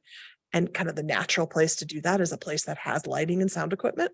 And 10 Mile Music Hall has that. And Todd Altschuler was very receptive and said, yeah, sure, I'd be interested in hosting a youth program to see if this is even a thing people would be interested in. There'd be a lot of things that would need to happen before we would even look at if this is feasible or not. And to your points, there are a lot of things that are low hanging and certainly are easier to make happen before this. And I'm sorry we got excited about it. I did not mean to derail this discussion but through that excitement at all. And that said, there will need to be staff, even if that is completely off the table. There will need to be staff. And for right now, it will be Rose and I. And we'll see, kind of the resources that are needed for an arts council. But when they make recommendations, there's certainly work that needs to happen at that point. And that would be up to staff to making that happen. And appendix certainly makes that clear. Thank you for letting me interject. So it's 5:30. We still have one more item to go through. Two more. Just to keep moving. Where is everybody with a language change? Is that what Vanessa essentially you're proposing to see and have it come back? A feasibility, we'll check it out and see if it's feasible. It's a language change and really it's sort of next steps, and next steps is the Frisco Arts Council. That's the next step. And that's what we should be focusing on as far as let's gather our group of experts and let's get them to then, help guide our direction for where that wants to go. I think that's next steps, and I think otherwise I'm here to approve this particular plan. I'm totally okay with whatever verbiage you want to change. I kind of figured that was going to be the case. And I'd be surprised if it wasn't. So yeah, with that, that's where I'm at. Andy, I haven't heard from you at all. I'm good. I think I'm 97% there. I agree 100% with Hunter. I love collaboration. I love collaborating with 10 Mile Music Hall. To me, however long ago it would have been 10 years ago, if the town sat here with this conversation, so we ought to build a music hall. And that council would have said no, and all of a sudden it did just show up as a private enterprise that we should collaborate with. In the same way as a music studio is, I would hope like hell, somebody comes along and builds a music studio as a private enterprise and we can collaborate with them. That's the role of government, not to build a music studio. But I'm kind of moving on to the next question in my own head. That's where I was waiting for is the question is, if bring back a resolution. If we bring back a resolution and it passes, what have we just committed to? What are the parts of that resolution? Obviously, it would be the commission of a council. What have we committed to that could be failures if they don't happen, or is the whole next step? Adopting the plan. I understand. In the plan, you've definitely not, Without that language change, we would have adopted the plan and then looked at it in 2 years and said, "Ooh, we didn't do the studio." Are there other things in this that, plan that is certainly mutable and changeable, and a resolution is a formalized way of saying this sounds like a really good idea right now, and these are things that an arts council will be responsible for vetting and bringing back to council, and at every step a decision will be made. I think it would be really unwise to say like these are all things we're absolutely going to do. It's fairly loose, except for the thing that we've all gotten somewhat excited or not excited about, which is the rehearsal space and the recording space. But it is absolutely not like this is what's going to happen, and if it doesn't, we all failed. It is a framework. That's great, and I love the creativity. I love the simplicity of the steps. So, to whoever deserves the Good jobs, good job. The non-cool part of this is that you'd be committing to annually looking at this in the budget. To see how we're gonna get the pieces of this. And your arts council would be helping. you do that. The budget would certainly dictate the ability and the level at which you could do something. Thanks for bringing it down with budget. Arts in the budget. There are $75,000 in the budget right now. So that Arts Council, thank you, Council, will have certainly something interesting to work with and bring back to you as they make decisions. Yeah, I got excited about the sound studio thing, but overall, like just getting like an arts council moving forward on future artness of Frisco is the main goal. Yeah, I think we're all down with the artists, right? We're approving some artness by bringing back a plan that's maybe changes some of the language to feel a little bit more comfortable around assessment. Summary. And Then there will also be, and this is where I rely on Thad, but likely an ordinance forming an arts council, and we would bring that back as well at some point in January, likely. Okay, thank you, Thad. Legal, thumbs up, legal advice. Getting the arts That's council a going yes. is one of our goals here. The other is some retooling of the word, because everything else is super fluid and open, except for that's pretty darn specific. We've talked about it enough. Do you have enough to go on? I think so. Perfect. I'm good at Are you Weasley language. I can do it. That's a thumbs up smile. Good there. Everyone, you good? yes, like this is all amazing. Thank you all so much for doing this. This is incredible. Great. Thanks, Vanessa. Thank you for being so All about it. Thank you. Couple of moments, let's go with a 2-minute break real quick and then we'll move on to the next one.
Continue.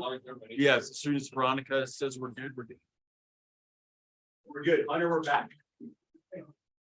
Now we're gonna go get to agenda item number 4. It's gonna be our proposed home improvement loan program with Don Reimer. Good evening, Mayor up on the screen and council in chambers. Thanks for having me tonight. The purpose tonight is to talk about the potential for a home improvement loan program that would be administered by the town of Frisco. As you know, the town of Frisco has had a high priority on workforce housing and making sure that there's opportunities for our local workforce to live and work in our community. We've made some pretty good strides on a number of fronts as it relates to workforce housing development, whether it's new projects or buy downs or creation of town-owned employee housing. We have over 150 units that we've created over the past several years. However, we are one of the big challenges that we do have is, and one of the key goals in retaining our workforce and our local community is making sure that those people that already live here are able to stay here. And we've seen anecdotally as well as through data and surveys, and hopefully we'll get some better information on that as the SEHA pursues the new housing needs assessment, that we are losing some of those people that have lived here, whether it's because their landlord sold out or whether because they were forced to sell because of a unknown or unexpected home improvement that was required, such as a roof or a major boiler repair or an assessment that was placed on by the townhome or condominium association. So as a result, during the council retreat back in June, there was a discussion and a concept of creation of a administered or a home loan improvement program that was administered by the town of Frisco.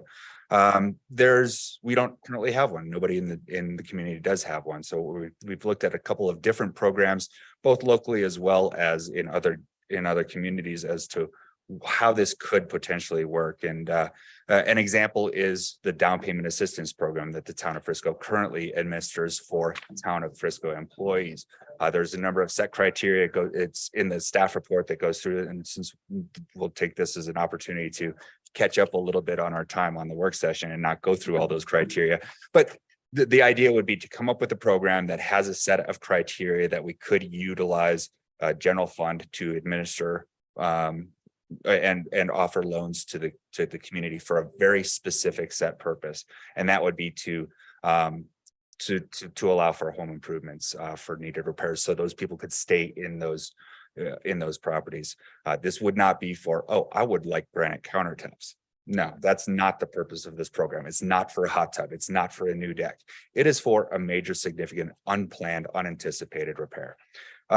So with that, again, the staff report has a number of ideas and suggestions on what this could include. And again, this is a starting point. Looking forward to any observations, comments, suggestions you may have.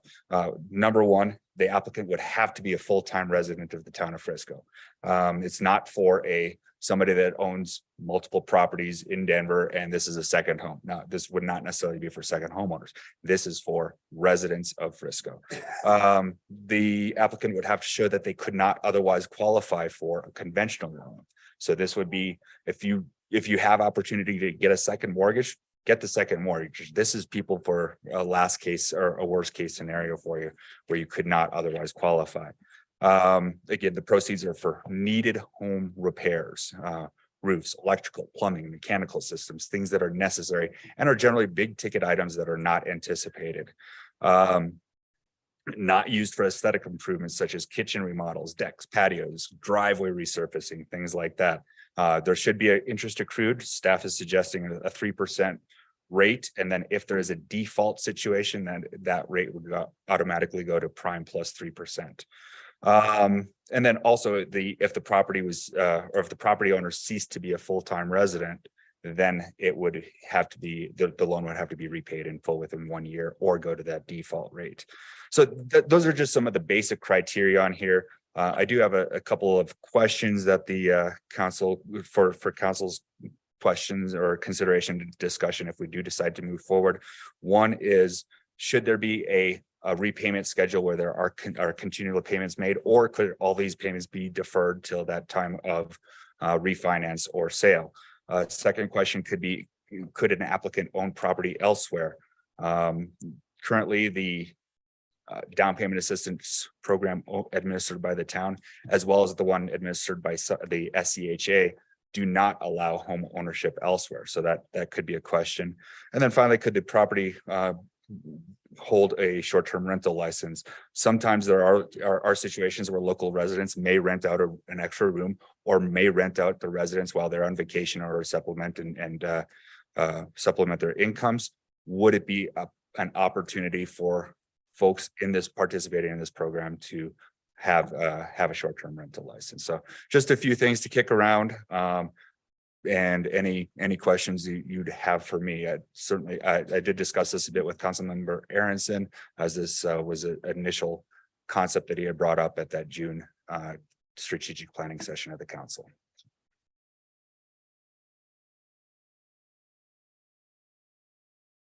Anyone got anything to start off? Thanks, Andy. I will, just to clarify some things and give my thoughts, because I feel like this is something I've worked with in the past, and I love this program if it's implemented correctly. One is but what this program is really for is somebody who is house rich and cash poor. Very simply, they've lived here a long time, they've built up a lot of equity, but now they need a major repair, and they don't have the cash flow to create that. And so as a result, they're going to sell their house, and we lose that member of our community. So that's who this is designed for. To impose, the whole idea is it's called a silent second mortgage. The reason it's silent is it does accrue interest, but you don't have to repay it until you sell the house where you leave it. So that's a key thing, because the target market we're going after is people who are struggling. And to impose upon them, even if it's a small additional monthly fee into their lives, doesn't create the benefit we're looking for. So if they've got the equity, let's utilize that to help them stay here at very little expense to the town, because in the end, we're going to get our money back.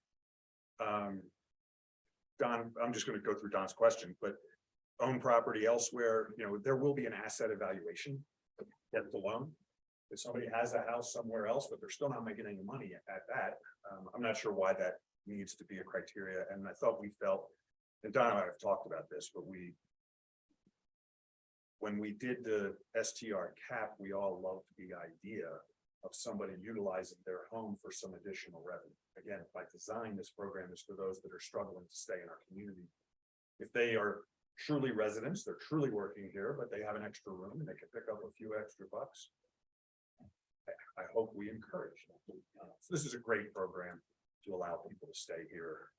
And I think the hope is we just keep stepping forward. From here, there's a lot of questions to be answered. The process has been done in other places. We can dovetail off that, but as a whole, anecdotally, I think this is a product some valuable members of our community are really going to appreciate. So I hope we do this. Would there be an option for, say you did want to repay your loan and not wait until? I would certainly expect that, yes, we could certainly do that. No penalty for early payment. Right. Yes. Is everyone good on what? There's 10 questions is what I'm getting at, Don, that you want answered. So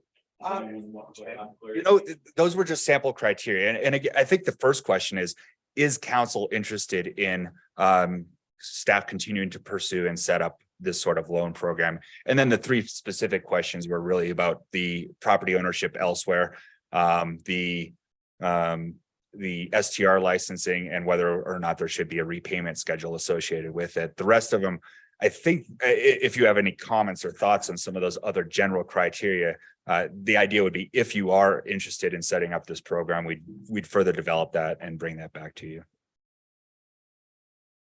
So I guess just generally, I really like this idea and where it's going. My biggest concern is I think that the audience for this are people who, and this is kind of a sliding scale. So it's sort of the people that already own a market rate unit, they're house rich, cash poor, but they're in a market rate unit. So any money, loan or not, that they put into the house, they're going to get back at resale. Mm-hmm. So for a community or for a deed restricted unit that has to replace a boiler or a roof, and we're seeing this phase of peak one, just by way of example,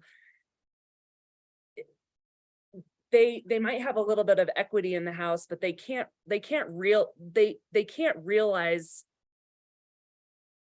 even at resale, because they're capped at what they can resell the house at, they can't, it doesn't make sense for them to take out a loan, especially at 3%. And so I worry about those folks qualifying to begin with. They probably won't. So in my mind, those are the folks that we also need to have a similar type of program for. I'm not saying that we should only focus on one or the other, because both are important. But I think there are some nuances to deed restricted properties that it still doesn't incentivize them to go through the rigmarole of this loan. And so for the people who are in that category of house rich, cash poor, but you own a market rate, this is a great opportunity. And to your point, it doesn't cost us a lot of money to keep people here, right? It's a revolving loan essentially. And I really like what it's targeted at, right? Energy efficiency improvements. Like, I mean, this is a implementation strategy for our Partners in Energy plan, right? But I think there's still a huge gap for our deed restricted units. And so to talk about the 150 units we've created in the same programmatic discussion as the loan, I don't think that's fair, because that's not actually who we're targeting with this. So that would be my only major concern, is that this maybe doesn't go far enough for people who, in my mind, I think are also not more in need per se, but also in need of home improvements.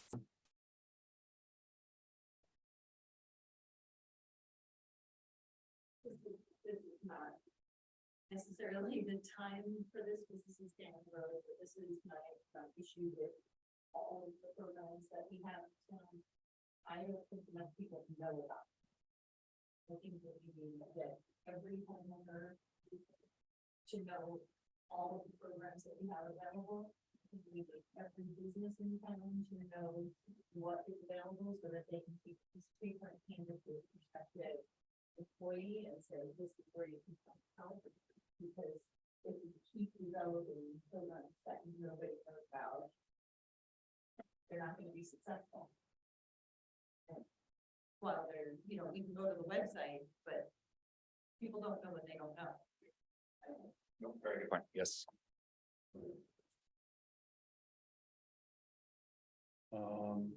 Okay. So Don, you want answers to the second property's short-term?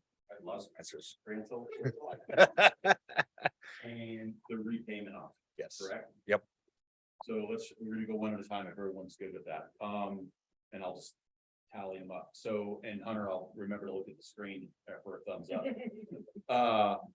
So on the having a second property, or is the pulse on that? Are we tallying? Are we going down the road? I'll start with you, Andy. Okay, it's gotta be your primary residence. I think it doesn't matter if you have other property somewhere else in Indiana. And the thought there is, if you have a successful property in Indiana, you're not going to qualify for this program. Very possible. Cool. All right. Yes. Slightly concerned about people just overextending themselves and then they qualify because they're pushing it too far.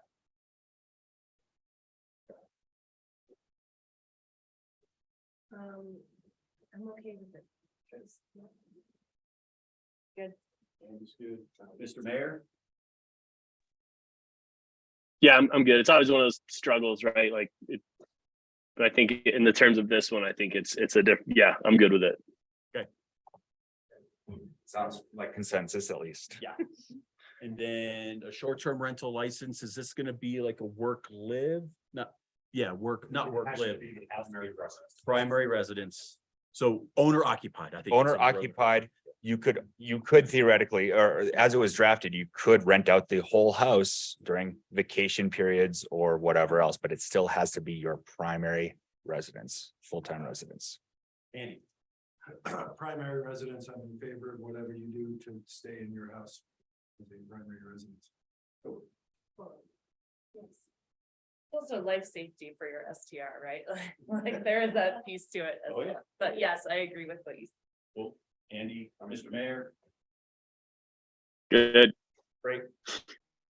And then last one is the repayment options. Is it, how option-y can we be, Don? Like, is there like, you can. There's several options. I've seen it where it's an interest only, so that way you're not getting all of a sudden 20 years, you have this huge amount that you owe. So there could be a minimum payment of an interest only. There could be no payment required and you just pay it off at refi because again, the value is likely going to be higher in your home than what you took it out at. Or you could have it as a, I don't know, whatever that amortized payment of 10 years or 15 years or 30 years or whatever else you may choose. So there's, I guess is first question, should there be a repayment? And then we can come back with potential options on that. Yeah, so a repayment as a monthly. As a monthly payment, yes, yes, there will definitely be. It is a loan, not a grant, yes. So I'll phrase it up like this. Is everyone okay with Don bringing us back repayment options? Yes, my. Hmm. I have a question. Go ahead. Well, you have, so I'm curious, is there a benefit to having multiple types of repayment options just from our balance sheet? Yeah, and I think I guess I'd like to chat with our finance office since they'd be the one that would be administering this program, as their finance people. So the more options you have, and we see this with our deed restrictions, the more complex a program is to administer. So I'm not sure how used this program is going to be, but I'd rather keep it simple to start. I think the benefit of the program is gone if you make people make monthly payments. Very simply.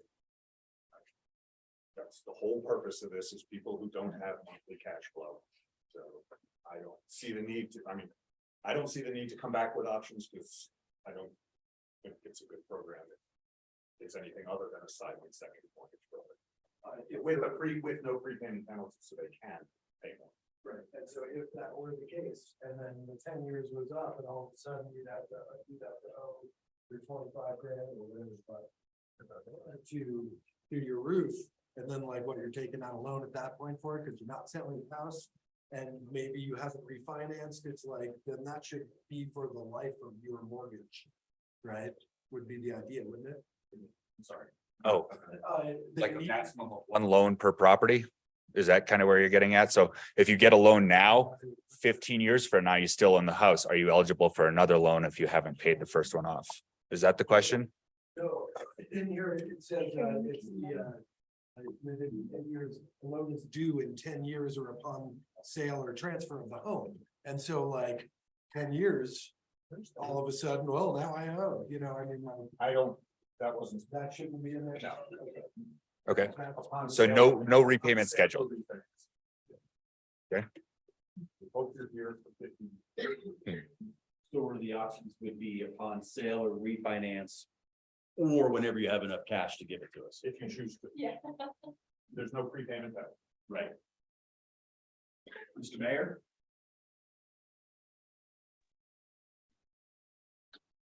Yeah, I think my brain is spinning in its numbers, so it spins slowly, but I think I'm good with that. I mean, I was kind of thinking, this essentially we're funding capital improvements to people's houses, and there's a timeline for deductions until they zero out over a capital improvement plan, per the IRS world. And I'm wondering if there's reason to look at something around timelines, but it does seem then it just becomes more limited and the program is for not. So yeah, I think I'm good with it, and we'll see what Don comes up with, and then we'll chew on it again. But first go around, I like the conversation. I think I'm in support.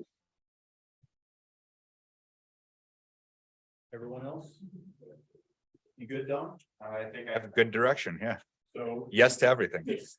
Staying with our theme of the evening, right? We got your answers to the 3 questions. Yes, and so, Payment, yes. discussion, you have information. Yep, so what I'll do is I'll gather with the finance office and refine some of these program criteria, and bring that back to council at a later date. Great, thanks. Good. Thank you, Don, thanks for the work. Just real quick on this topic, this focuses at the market value long time person. And we started talking about what are the misses that we have in our programs, in our deed restricted programs. And so we have to continue that conversation as well, because there needs a fix. Yeah. Absolutely. Thank you. Okay, so our next item up for the night is a discussion with Mountain Dreamers. We're gonna have you guys set up and we're gonna grab some food as was predetermined from our discussions earlier. So 5 minutes, team? To get and eat or just to get? Just to get.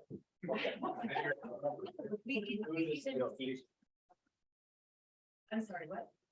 Losing the people. So we'll be back in 5 minutes. Okay. Yes. You did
Thanks for everyone's patience. And with that, thank you for coming, Mountain Dreamers. It's good to see you.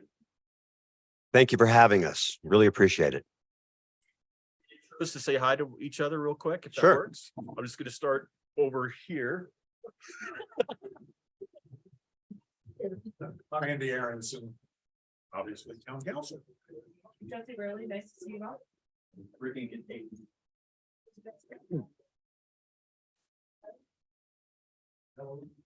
Mayor Mortensen's online, Tom Fisher. All right, thanks for having us. We really appreciate it. My name is Peter Bach and I'm the director of Mountain Dreamers. And I'm here with two of my colleagues tonight, Carlos Lopez and Javier Pineda.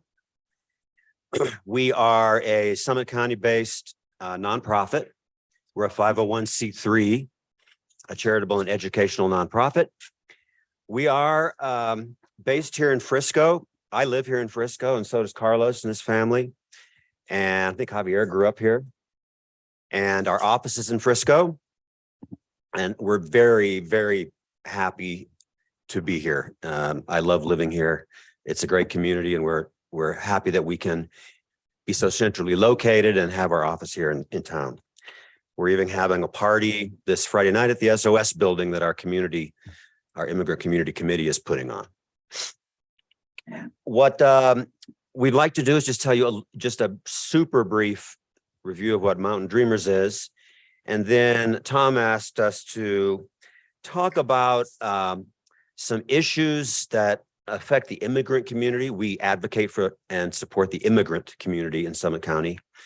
He asked us to address some barriers that local governments, may throw up to communicating with or to engaging with or to providing services to the immigrant community. And so that's kind of what we'll focus on.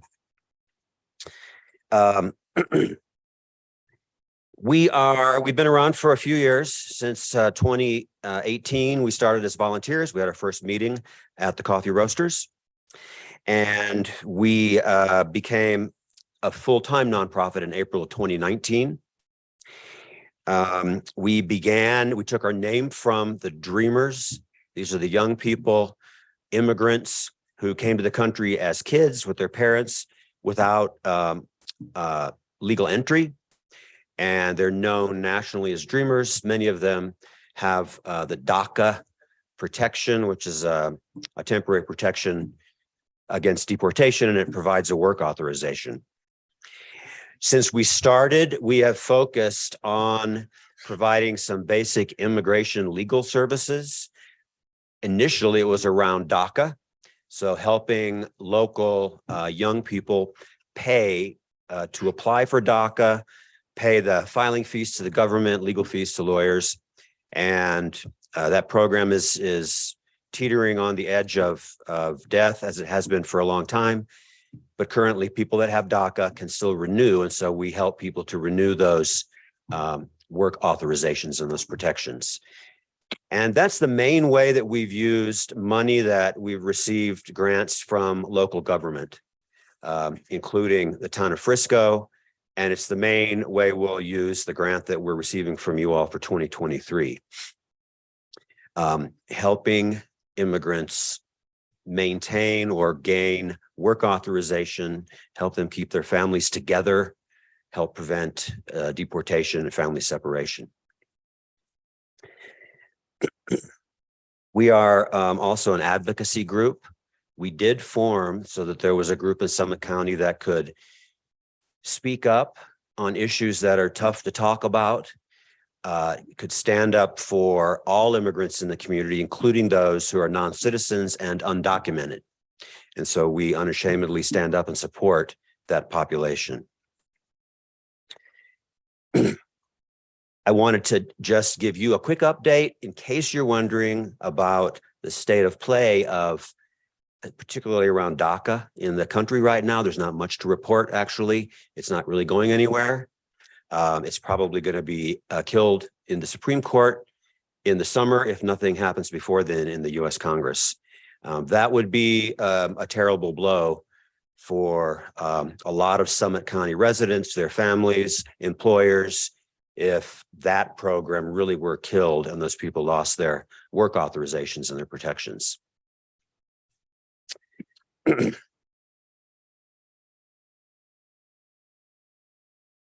And then we wanted to let you know around the work authorization piece, we are here as a resource for that.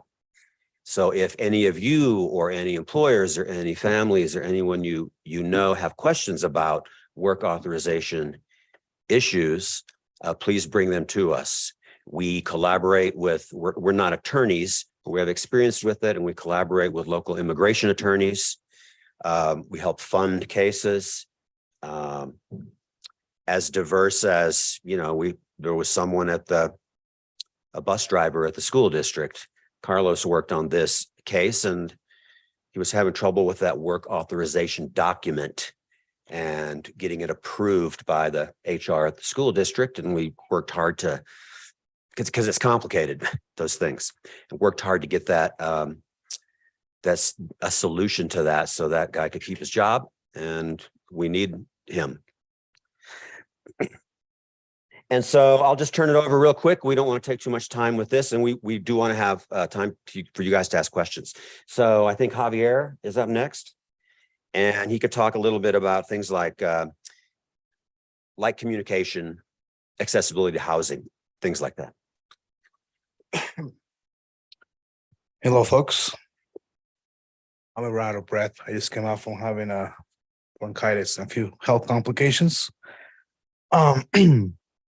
So some of the things that we talked about when brainstorming, and when Tom asked us about presenting ways that local government perpetuate in their own systems and ways to improve our local government, we came out with two ideas or two themes. I know the town of Frisco is very at the front and willing to diversifies their population, the local population, and we definitely support that effort. With that being said, it's important to highlight some of the barriers that our immigrant populations suffer here in the county. I think the most generic one, and everyone that is aware, is just language access. And then when it comes to buying or renting, there's also some other barriers, as in people not qualifying for regular loans. I think that's a huge barrier for a lot of our families, and that has to do with immigration status and also access to credit checks and background checks. Some of the systems used for background checks are not very immigrant friendly. There's some concerns about privacy and a few other things that makes it very hard for people to buy or rent. And then when it comes to banking, it's just some issues with social security numbers, things like that. So it really poses another barrier for people who really want to set roots here in Frisco, as well as, still some lingering issues from the federal government on redlining and just discrimination in that sense. So we should just be aware of that, especially because I know we heard earlier about a program, and as we, the town develop programs, just to be mindful of those barriers that are very real, that I know all of us being well, but sometimes it puts a bigger impact in our community. Now, when it comes to the housing issue, the town of Frisco definitely has a lot of leverage and power to be a voice at a larger scale with Summit Housing Authority and other organizations. So definitely, the town of Frisco definitely has a lot of power to have a really strong and bold stance once we get to those conversations in the future. Then the other part about housing is historically, there was, from just our own experiences and us living here, the town of Frisco is to be more diverse when it comes to families living in the town. I think a Carlos family is one of the only ones left, but a few other ones in the town. So the demographics in Summit County are all obviously changing. And with that being said, a good example is, a lot of us are not really from this area. We all moved to ski and enjoy the outdoors for the most part. And that's a different story for a lot of immigrant families. They have moved to mainly work, have a safe environment for the kids to be raised in. By the end of the day, we all want healthy families. We also found out based in the last few months of doing this work that a lot of the families moving to Summit County are coming from Central America, South America. Back in the day, especially in the early 2000s, late 90s, they were usually coming from Mexico. They had some family ties, and we're finding out that that's no longer why people are moving to Summit County. They're moving mainly because they hear there's work and opportunity. And that's something that we're also learning as we go, that a lot of people moving to the county have different reasons, and it's not just for skiing. So I want to make that very clear as we move into strategic planning and ways to think outside the box, because I think we're in a very pivotal time to really make some different stands and positions on ways that government can get involved in our community. The other aspect is the communication. Not only linguistic justice, as we like to call it, having perhaps somebody in the town being bilingual, but also really looking into auditing some of the programs. And I know Lisa mentioned earlier the amount of programs that already exist and they need to really run the voice, make sure they're being utilized. And I will add to that, it's not only necessary to translate them, but also make sure that they're very user-friendly, not only for immigrant families, but just in general. I know bureaucracy sometimes gets in the way. There's limited resources when it comes to town, but we can definitely work together to make those programs a little more knowledgeable and just easier to navigate. Some other examples, is the process to obtain a liquor license or any other type of permits needed. So Mountain Dreamers is doing their part on that. We're actually bringing an interpretation course that we are going to train 20 individuals from the community who will become bilingual. The idea is for businesses, the town, entities to hire them in case bilingual services are needed, because we understand that, first of all, we need to walk our talk, and we're providing that service in the next few months to just bring the pool of available resources to make everything that we're talking about possible. And on the communication piece, obviously it comes down to materials, even the minutes from the meetings, everything. We believe that for a non-speaking population, not English speaking population, should have access to that. We mainly advocate for Spanish speaking just because that's the majority of our demographics here in the county, but we're also very aware of people who their first language may be French or Russian or Ukrainian. And even in our own internal processes, we're working on translating our materials in those languages as well. So we're adjusting as we learn and go. So with that being said, I think it's time to invest on those just basic structure needs to really move and make it more inclusive for all community members. And like I said earlier, to really make it more community and more diverse. It all starts with a structure. I know, for example, even for us Mountain Dreamers, our organization is run by persons directly impacted by it. So a lot of immigrant, a lot of people who never served in boards. So even from our own organization, we definitely try to strive to be a good example. And then I'm going to pass it over to Carlos to talk about some of the direct services and some of the work that we do.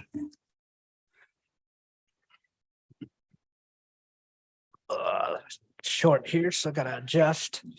Hi, everybody. My name is Carlos. Thanks for having us. Thanks for inviting us, and thanks for supporting us. We really appreciate it. Really quickly, I just want to say that I do live in Frisco. I grew up in Frisco. I went to Frisco Elementary, and I just have great memories here. But I'm also very aware of the challenges that our immigrant community faces because I've gone through them myself in the past, such as like not finding out about a snow day until we showed up at school and somebody from the school would tell us. But also just, and I also wanted to say thank you. This is a little late, but I got a scholarship from Town of Frisco to go to CU Boulder, which is why I am very invested in giving back to my community, which is a big reason why I'm a part of this organization. But just piggybacking really quickly off Javier talking about the communications, I want to support Town of Frisco as much as we can as well, because I see Town of Frisco as the possibility of being a leader in so many areas. And one of them, because I don't like being number two, but one of them is like, we've already met with another town, their communications director and coordinator. They already have plans to make, to improve some of their materials on social media and updates and alerts, which I think are very important for our community, to not just English, but Spanish as well, because it's very important for like my community, my family that also speak Spanish to know about when there's like I-70 is closed at a certain entrance or exit, or there's a car accident that's impacting Summit Boulevard, you know, those kinds of things. But also just some of the forms, for example, Silverthorne Rec Center, low income passes, the forms to apply for those are in Spanish, and that could be utilized here in the town of Frisco for like the marina, the Nordic Center, rec facilities like the Peninsula, and such, and just getting the ball rolling, because I think it's important if we're going to talk about community and be community oriented, we are really considerate of the entire community. And then another thing I wanted to piggyback off of was just how we are a resource here for the community as well. We have helped over, as Peter has mentioned, with licenses and DACA renewals and the legal defense fund. We have a legal defense fund that helps financially with attorney fees or filing fees for people that are trying to, they're in immigration proceedings, they have an immigration attorney, those are expensive.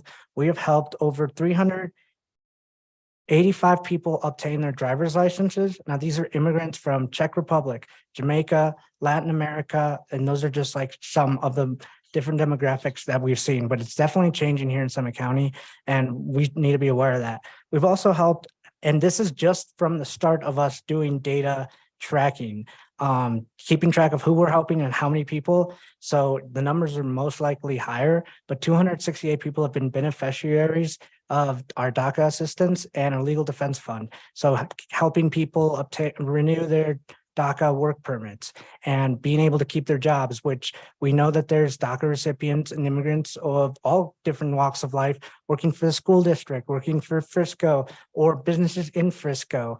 And so we just, I just want to talk about how that's just a small sample size of our community that I think kind of goes unrecognized, or it just needs a little bit more attention. And I think that there's a great opportunity for Frisco, and we are looking forward to working with you guys in any way we can. But for Frisco to be a leader among the towns in Summit County in starting to make some of these changes and really being inclusive to our whole community. But yeah, I mean, at the end of the day, I just want to remind everybody that we're advocates. We're advocates for immigrants, and this is something I'm very passionate about because I am an immigrant myself. So I just want to see the town I grew up in continue to be, to create more wonderful memories for other families like myself. Because I really do love Frisco. Telling people about my experience growing up here and how Frisco is a winter wonderland when it starts to snow with all the lights, all the Christmas decorations. I already started playing Christmas music back in October in the office. So It's true. But I just want to be able to continue to speak so highly of the town of Frisco. And yeah, and with that, I think we're just gonna open it up to questions. Yeah.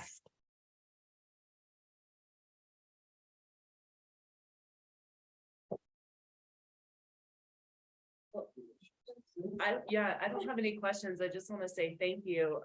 You know, with my different hat on, I've worked, Peter, with you in Breckenridge trying to get translation services. Javier, you've played a critical role in a lot of the sustainability planning that we've done across the community and helping to make that more accessible.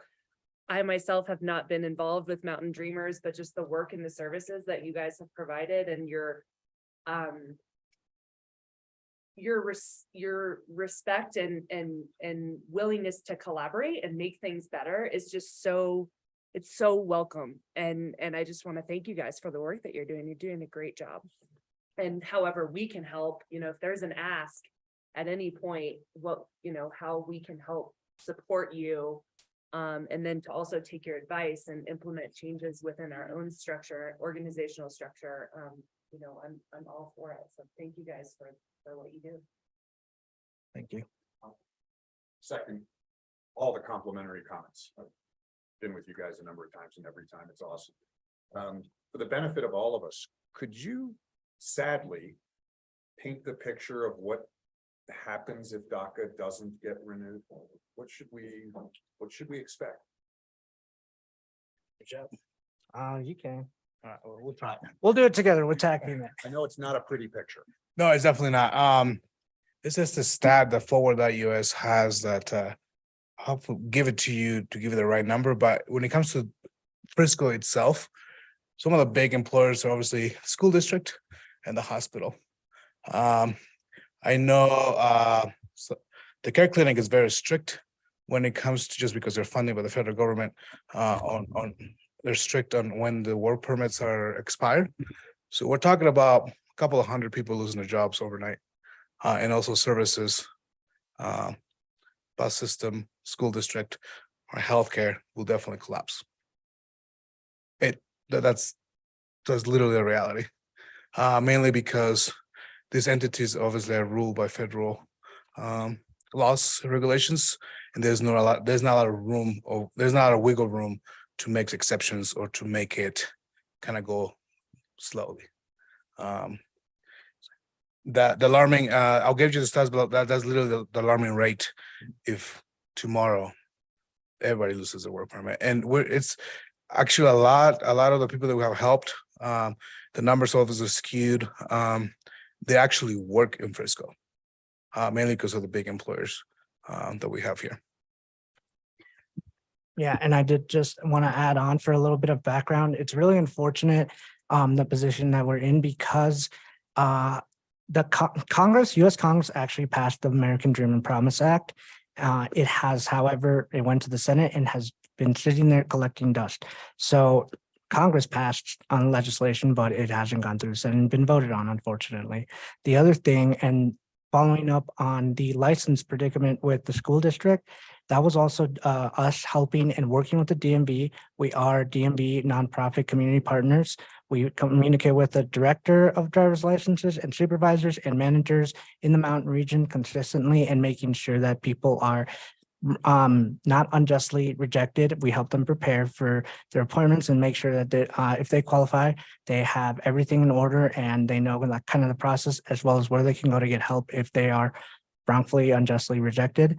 But what happened with the school district was, it was just the understanding there are certain categories that immigration law is complex, but there are certain categories that received extensions by USCIS, United States Customs, and this, all they would send was a piece of paper and it was from the government. However, it wasn't being accepted. And so we had to work with the DMV to help him continue to keep his CDL, which he rightfully had the right to. So it was just an example of, like, when it comes to immigration and our immigrant community, things get complicated, and it's just, if we don't know the answer, we will direct you to a professional that does.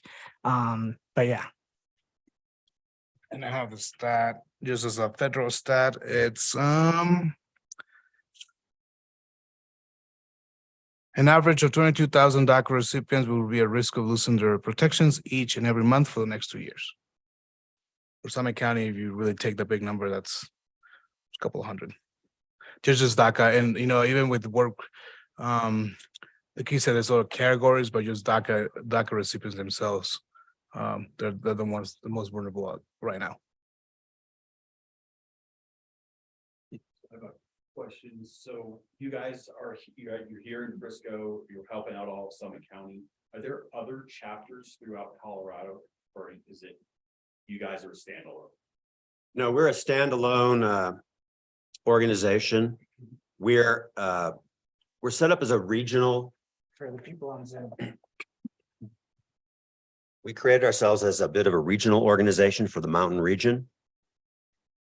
And so we have been assisting immigrants in Lake County, Eagle, Garfield, Pitkin, and as far out as, Battlement Mesa, Rifle.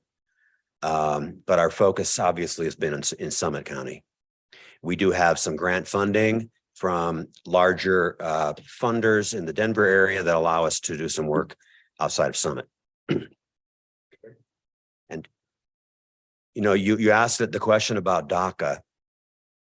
You know, the state of Colorado has done a lot of great things in the last few years. Passed a lot of legislation that is pro-immigrant, really helps families a lot. Of course, the driver's licenses is just a big obvious example, but there are others. But the federal Congress is going to have to act eventually. We have lots of DACA recipients in Summit County, lots of dreamers. We have lots of undocumented workers in Summit County, raising families for decades, right? They're here. We have an influx of migrant people coming into the community. There was a big little scare not too long ago when there was somebody mentioned there that a southern state might send a bus of migrants to Summit County or Aspen. You remember that? It kind of got in the paper. Well, my reaction to that is that's already happened, right? We're seeing a really big influx of migrants from Central America who are coming here really with no contacts. So it's something we just have to be aware of and know that as communities in Summit County, we have to deal with it. It's not going to stop anytime soon either. So it's just one of those things to be aware of. And there's not easy answers. But as a town, when it comes to DACA, for instance, you know, is the town of Frisco town council, do you just sit back and wait for whatever happens to happen at the federal level? Or do you come out and make a statement or address our federal Congress people or senators and say, look, the town of Frisco needs you guys to get on the ball with this? I mean, if you can at least make something happen for the dreamers, DACA recipients, people who have been here since the age of 1, who are immigrants and don't, you know, and are non-citizen workers. And so the town of Frisco has, you know, has a strong and powerful voice that you can use if you choose to. And so that's, you know, that's what we'd advocate for.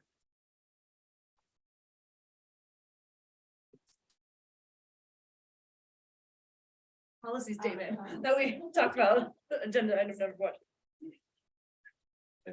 Any other additional questions? I just want to say I'm excited that you guys got to come and share what you do. Thank you so much. Thank you. Thank you for inviting us.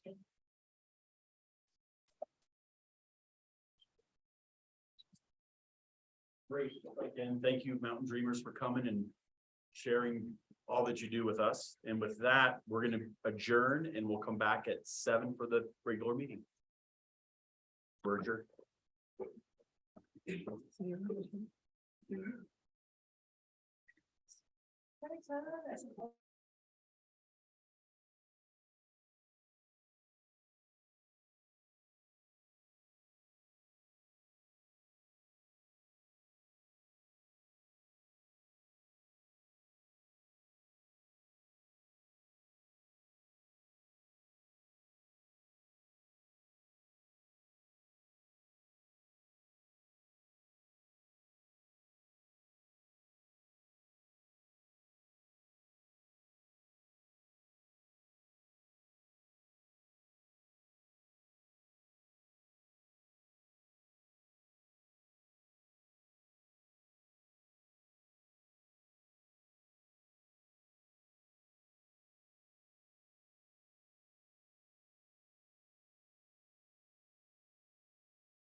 Ready?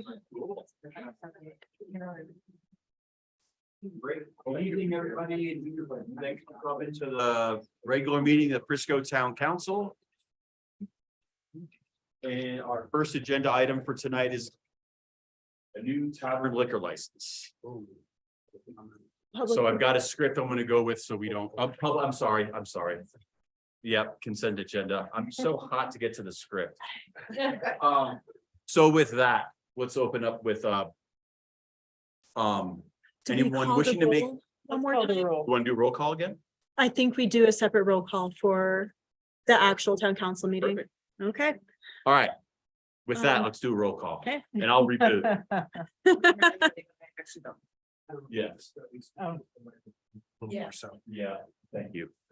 Okay, Mortensen. Here. Here. Yes. Thank you. Aronson. Burley. Here. Held. Here. Incan. Here. Helenko. Here. Skirsak Adrian. Here. Got it. So we got a roll call. So now anyone wanting to make public comments that's not on tonight's agenda is welcome to come to the podium and make your comments for 3 minutes.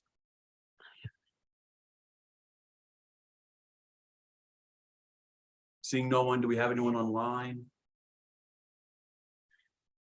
Nope. No one online, no public comments. Any mayor and council comments? I might make a quick one if I may. I just want to express my condolences to what happened on Summit Boulevard. Someone unfortunately got hit by a car, and I hope that, you know, we can take this tragedy and actually really discuss our transportation options and things that we could do to potentially avoid this in the future. Thanks. Got it. Thanks, Andy. Hunter, any comments? I'm just looking. Not hearing any. So with that, we'll move on to the consent agenda. I think. staff Or do you want to hit, I have was a- gonna hit, Have an update. do you have an update there? I've got one item. So we received a letter back. That you'll recall that the mayor of Breckenridge and our mayor sent a letter to the county commission in regards to pay as you throw and asking for budget authority within the strong future spending account in order to fund our implementation of that and Breckenridge's implementation of that, as well as encourage the county to take up the policy of pay as you throw for the unincorporated county. They have sent a letter back, which I will distribute after this meeting to the council. But one of the asks of that to the two communities is to make sure that the other communities, Blue River, Silverthorne, Dillon, are okay with the county council making that allocation for the implementation for Breckenridge and Frisco. So I've contacted the Breckenridge town manager, and he is looking to his council also to make sure that it's okay for him to gather that specific word is endorsement from those communities. And he and I will be conferring on that to make sure that we can do that based on if that's okay with the council for me to be seeking that endorsement. Yeah. Yep. Okay. I will move on that. Cool. Thanks, Tom. Any other updates to stay on the agenda? Okay. Ready? The consent agenda. Mr. Mayor Pro Tem, I move the approval of the consent agenda. Question first, and I don't know if it's a point of order or whatever. Yeah. I'm not looking to have it removed, but on the consent agenda is the contract award for solar at Public Works. Can we get an explanation of why we chose the $291,000 bid over the $204,000 bid?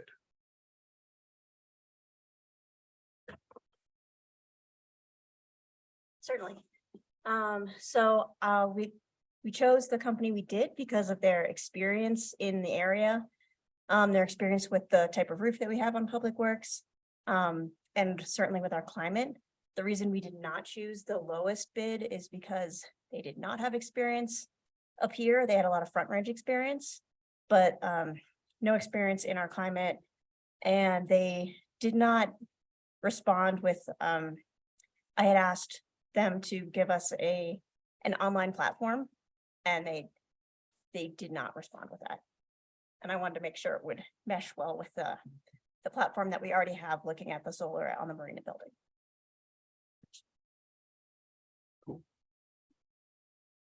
Anything else on the consent? No. Okay. I second. The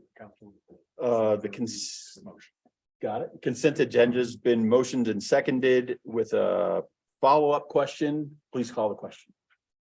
Aronson, Yes. Burley, Yes. Held, Yes. Incan, Yes. Blanco, Yes. Scripsack Adrian, Yes. Martinson. Yes. Thank you.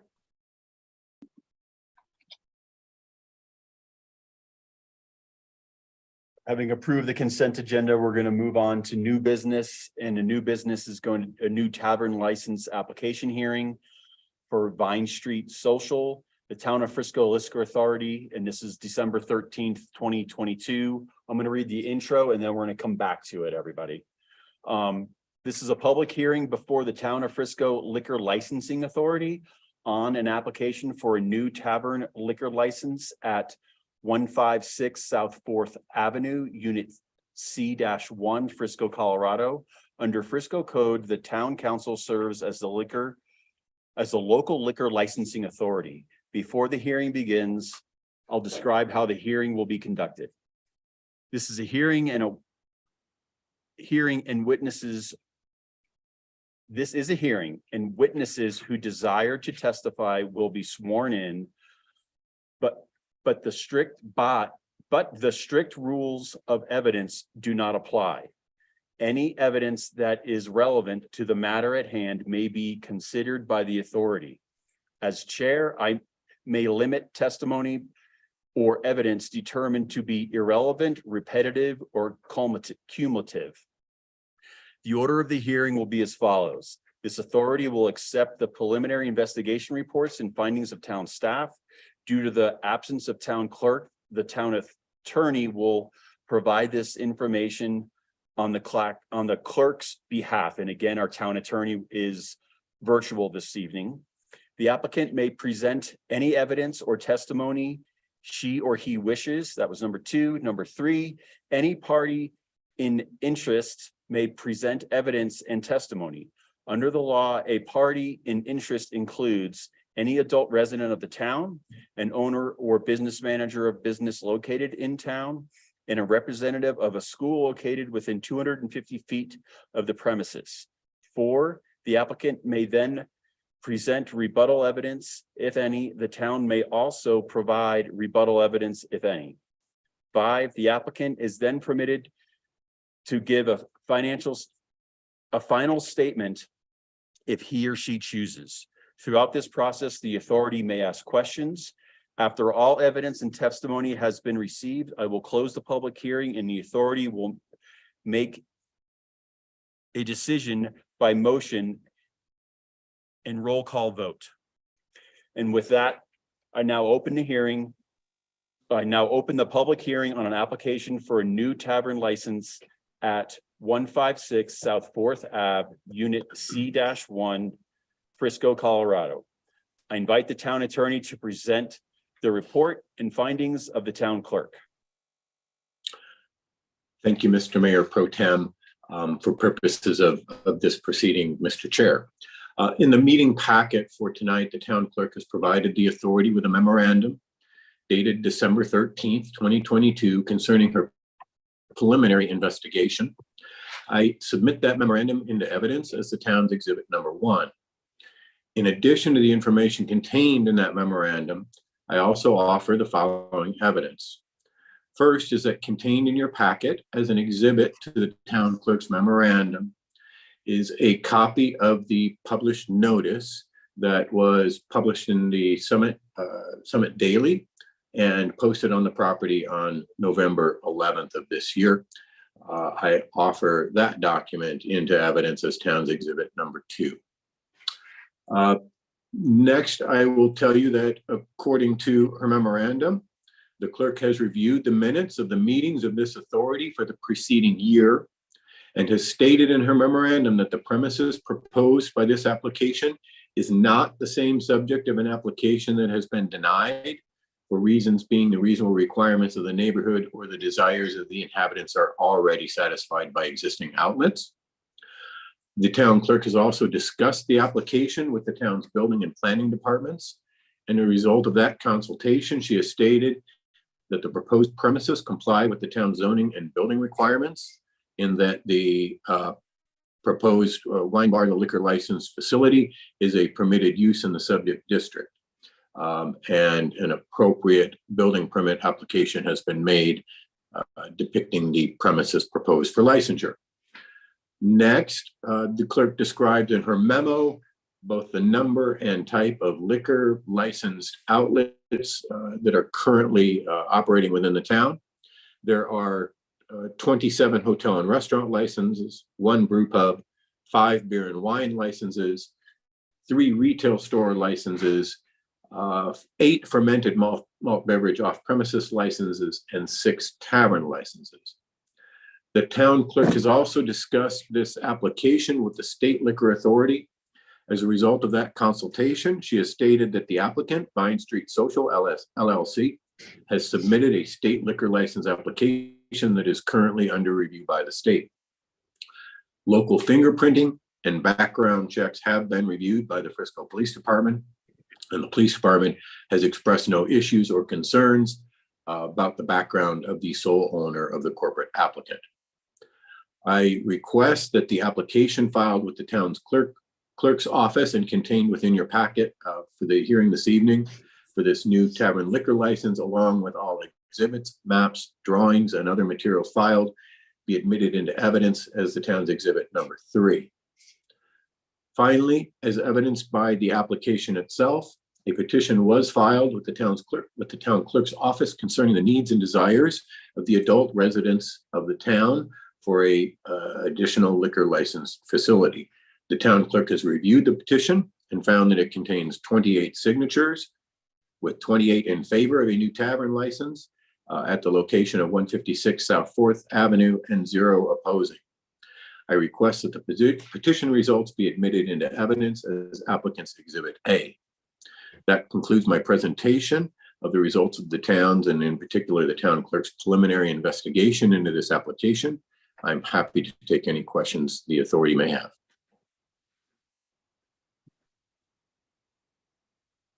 Anyone have any questions for Thad? Okay.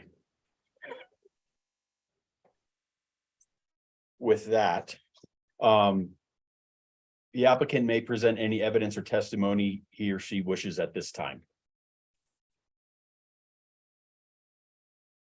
I guess I'm not sure what you'd like me to present, other than, do you have any questions for me or?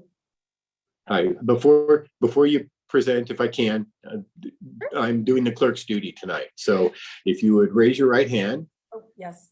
and state your name, please. Deborah Anderson. Ms. Anderson, do you swear and affirm under penalty of perjury that the testimony that you are about to give is the truth, the whole truth, and nothing but the truth? I do. Thank you. Go ahead. Does anyone have any, pardon me, have any questions for the applicant? Just, if you wouldn't mind, as the keepers of the town,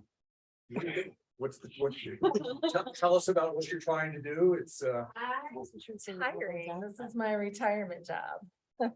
I just sold my CPA practice, which is what I've been doing for the past 25 years. Yes, of course. And I don't want to do taxes anymore, and wine has been my passion. And we've owned a home here in Frisco since 2013. And I have been desperately trying to get up here full time since that time, and finally figured out a means to do that. And so this is kind of, I'm not ready to retire yet, but I'm ready to do something different. And like I said, this wine is my passion and something that I want to share. And we just want to have a place that is a fun place to hang out. It's not going to be a snooty wine bar. It's going to just, that's why it's called Vine Street Social, a place to just hang out. So that's what we're doing. thank you. Thanks for that. I was gonna ask the same question. Any other questions? Got it. Thank you for your testimony. And then any party of interest may present evidence and testimony at this time. Seeing no one, anyone online?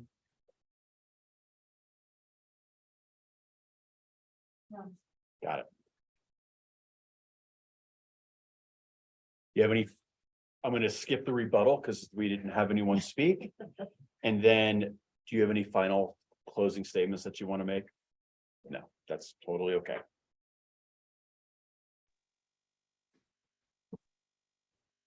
With that, I would entertain a motion for this liquor license. Mr. Chair, I thought I was after that. Yes. if I may suggest that any motion either include expressly or simply by reference the findings that are recommended by the clerk at the end of her memo. If it is a Thank you for the recommendation. reminder. Thank you for the reminder, Mr. Clerk / Town Attorney. We have them printed out. Thank you. Thought I was gonna get off the hook at reading all these. But I can do it fast. Okay. Mr. Mayor Pro Tem, I move that we approve the application for a new tavern license for Vine Street Social LLC DBA Vine Street Social, located at 156 South 4th Avenue, Frisco, Colorado, for the following reasons. 1, all applications and fees required by statute have been filed and paid. 2, the publication of notice of hearing and the posting of the premises were accomplished according to statutory requirements. 3, the applicant is entitled to occupy. Oh boy. 3, the applicant is entitled to occupancy of the premises by virtue of a lease. Yeah, but I'm already a third of the way, so I'm going for it. Thank you. 4, the premises is located in a zone district that permits the sale of alcohol and beverages. 5, no public or parochial school and no principal campus of any college, university, or seminary is within 250 feet of the premises. 6, neither this location nor any location within 500 feet of this location has been denied an application for the same class of license within the past 2 years on the grounds that the reasonable requirements of the neighborhood and the desires of the adult inhabitants were satisfied by existing outlets. 7, the public hearing has been held and the authority has considered the reasonable requirements of the neighborhood, the desires of the adult inhabitants as evidenced by the record, the number, type, and availability of alcohol beverage outlets located in or near the neighborhood under consideration, and all other pertinent matters affecting the qualifications of the applicant for the conduct of the type of business proposed. And finally, 8, the authority finds that the reasonable requirements of the neighborhood are not met by existing outlets and that the owner of the corporate applicant is a person of good moral character. Nice. Well, did it. Second. Thank you. Second. Always fun. A motion has been made and seconded by Councilmember Held. Please call the question. Burley, Yes. Held, Yes. Lincoln, Yes. Malenko, Yes. Gibson, Adrian, Yes. Mortensen, Yes. Paul, yes. Aronson, Yes, and good luck. With that, this item agenda is complete. And you'll follow up with the clerk. However, that's gonna work. Yeah. It's a unique time. Moving on to agenda item number 2, we're gonna hear from Addison, Assistant Public Works Director, on the Frisco Bay Marina landscape contract.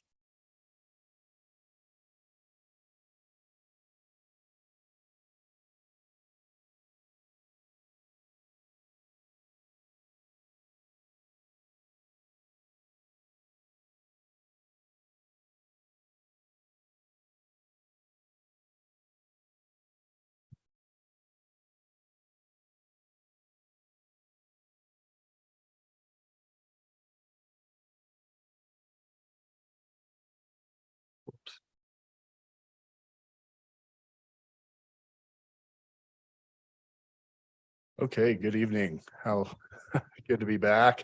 And I am very excited to be back about the marina. It's a cornerstone of our community and it has a big blank canvas that we need to do something with. And we should have done it yesterday, but we won't get into that.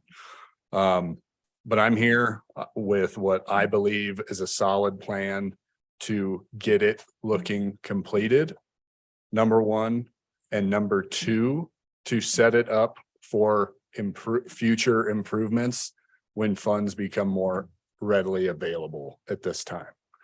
So we did put this out to bid and we did the whole shooting match. That is what was presented to you back in February, I believe. So we put that out to bid. We received one bid to the tune of 1.448 million.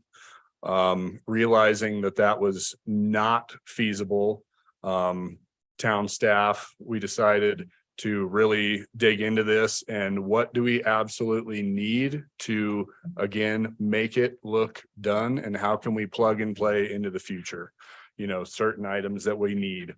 So in doing that, we decided to eliminate some items. Oh my gosh, sorry, I'm not used to Adobe. That's not an excuse, but anyway, oh Lord. So what is going to happen, and this again is our $1.44 million plan.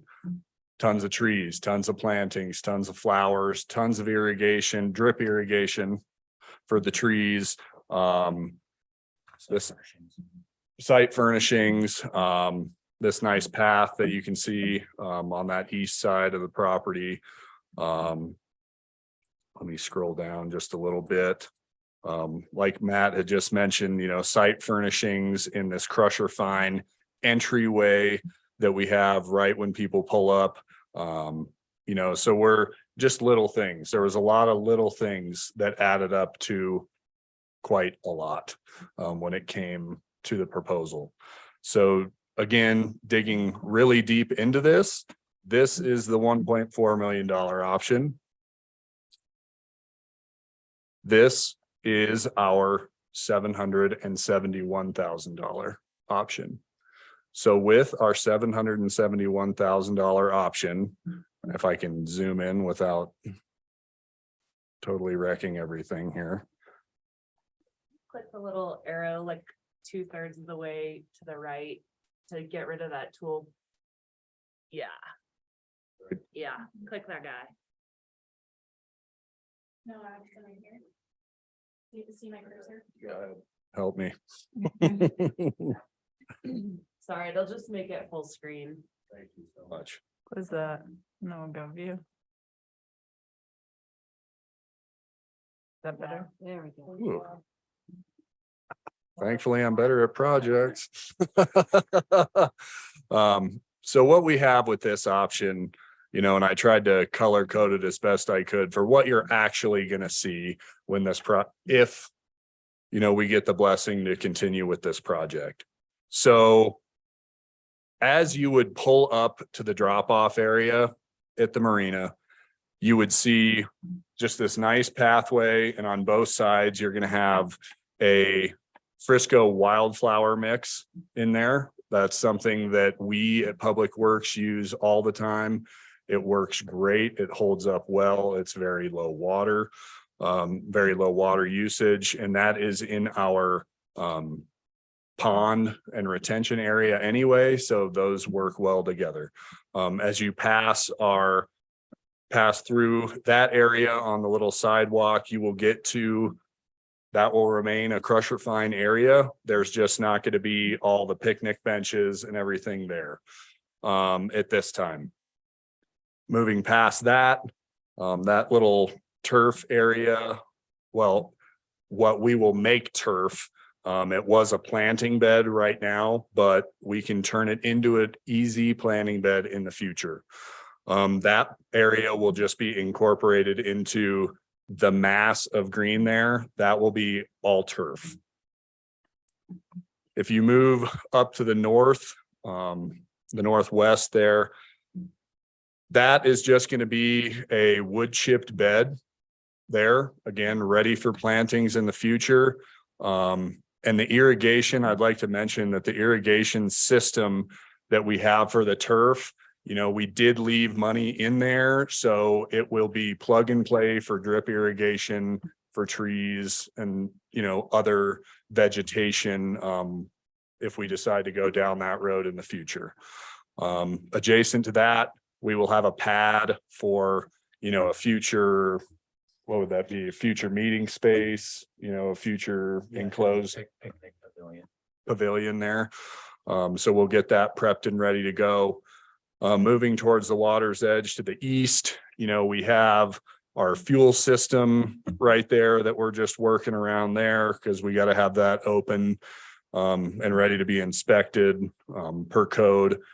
And then we have our electrical transformer, and then my highlighted area just adjacent to that is where our electrical rack is going to be, just for irrigation. And then also it can do future event power and stuff like that for the pad that is actually southeast of this wood chipped area. You can see beneath my, you know, brown filling in of this area. You know, we already have the plan for there to be a crusher path if it's ever needed. You know, if we start seeing a goat path that's going through there from marina users, guests, whomever decides to use it, you know, we can add that in. It's in the plan. You know, the biggest piece to making this all work was keeping the original plan that was presented to you. And that is what we did. Again, it is much easier to just plug and play items into the future. But right now, I'm not the biggest fan of the words value engineering. I prefer scope adjustment, and that's exactly what we did. Pretty basic. And again, to the south of that, that is a future pad. You know, we'll have that pad prepped for a future stage, or, you know, something where we can have a nice gathering area to really activate this space in the future, you know, and draw people down there. And maybe other than, you know, marina events, Rock the Dock, the regatta, you know, which would be great to have it there on this nice lawn with a great backdrop, as opposed to, you know, right in the old boat ramp turnaround by the Lund House on the asphalt. That's great. I've been there many a time, but this is all, you know, moving forward. And, you know, we can all look back on those days with fond memories while we're standing on some grass. So, you know, the main goal is, again, just to get this looking completed. This is a very personal area for myself. I have spent the last 5 years down there, you know, if we decide to do this into 23, and that started with the Big Dig. So there is literally my blood, my sweat, and I'll come out and say it, some tears vested in that area, and really getting this done. It will tie everything together. It will just activate such a massive amount of space that is unusable right now. And we also have to invest money in that unusable space because, you know, by water quality standards, we have to soil tackify that. So each year we just have to ensure that, you know, okay, we got to make sure that all of this isn't just going to start running away into the drains and stuff like that. And speaking of drains, with the $771,000 price tag of this,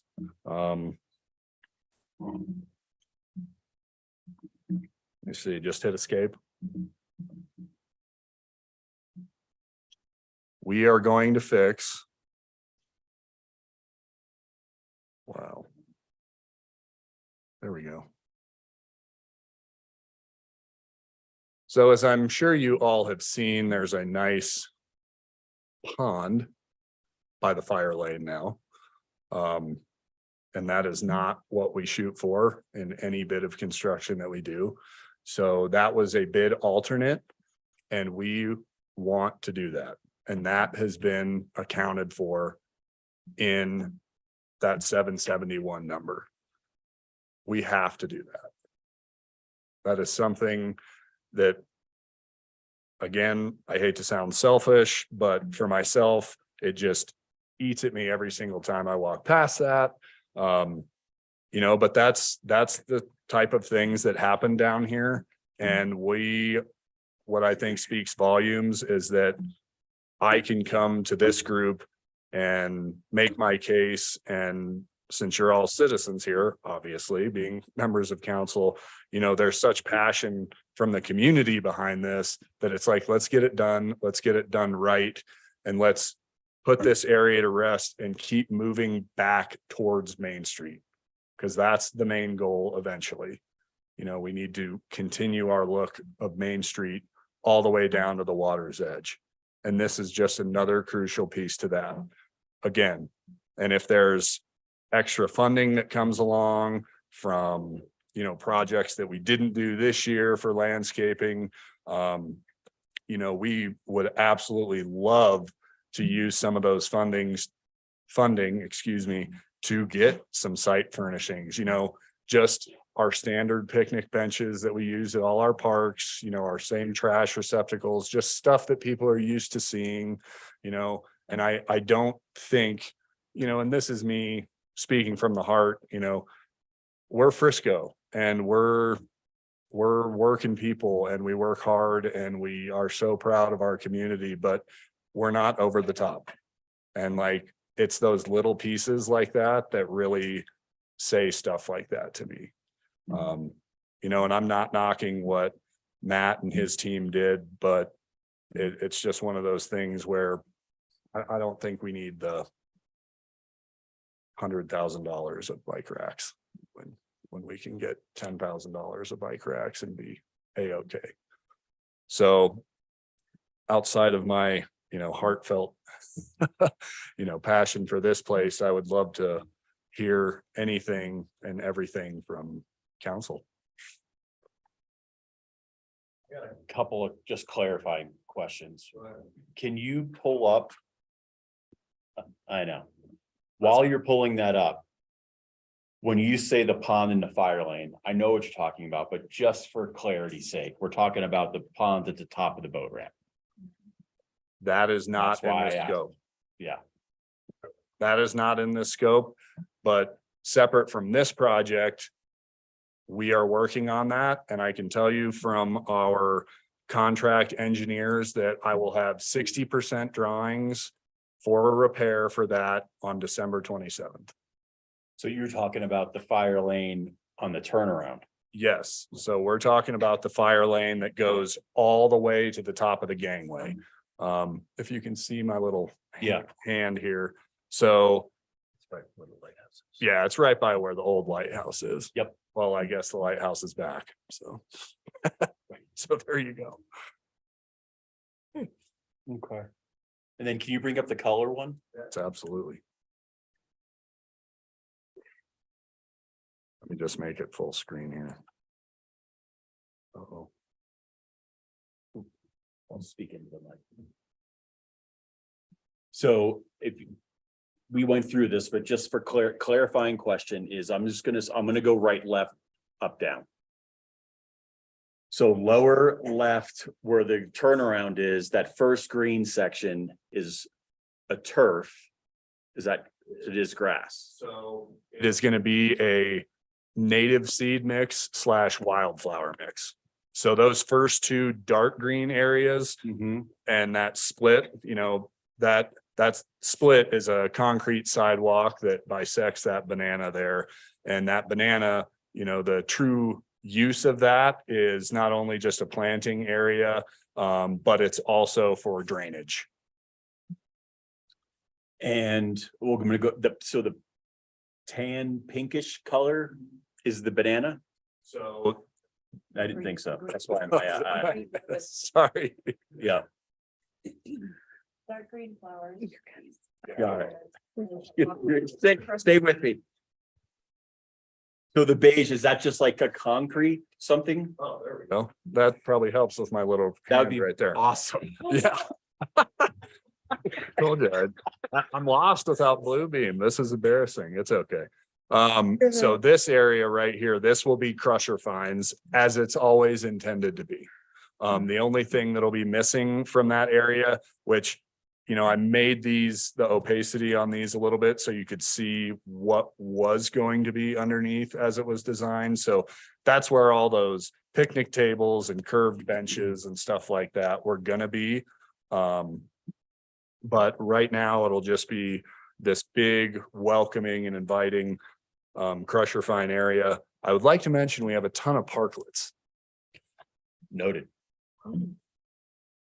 So, you know, if that was an option, we would absolutely love to put stuff like that. We have more barrels, we have more sunshades. So even though we don't have the funding for some of these site amenities, you know, we have stuff already in our stock that we can use to, again, activate that area and give people some shade. And, you know, since, again, it's going to be pretty bare around there with these wood chipped beds, you know, we don't have any trees, which if Elena Scott were here from Norris right now, she'd probably be kicking me. Megan's here, she can do But we will, you know, again, if some more funding dollars come to this, you know, we would love to add a couple trees in there just to give a little bit of a vertical element to the design and the area, give it a little bit of a sense of place as well. And, you know, get those trees starting to grow and established. I'm sorry, continue. That's okay. And then the light green is lawn, the brown is the raised beds, and the gray are pads for future use. Yes. And then the last one I think I have is, so when you're in the multi-purpose room in the Frisco Landing building, you're, if you look out, it doesn't look like obviously it's part of this scope. This blank Yep. area right there. Yeah. Again, with that being outside of the scope, we could do some work to that in-house. Again, we have seed mixes that work very well in hostile conditions. But you know, I would much rather go that route with that area. And it'll look native and it'll look wild, but I personally, I don't want more irrigation there. I also believe, and this is me, I thought about it while I was driving over, but to the south of this is, you know, a natural wetland. And I think just showing a little bit of what it used to be is kind of a cool aspect, you know, and that's from a dirt guy, you know, so I'm not the Megans and Elenas of the world, but I just think that's cool. You know, and we have tons of boulders that are sitting up at the boneyard that we actually got from here that we'll place here. You know, just kind of from whence you came, cool things like that. It's for entertaining. Yeah. Yeah. Can I mention one thing though? They're not those, the brown areas are not the raised beds. If I may. You said raised beds for the brown areas, and I believe those are just gonna be. Just wood chips. wood Yeah, chips they're at just the wood same chipped level area. for now. Yeah. And, you know, as time goes on, we'll see.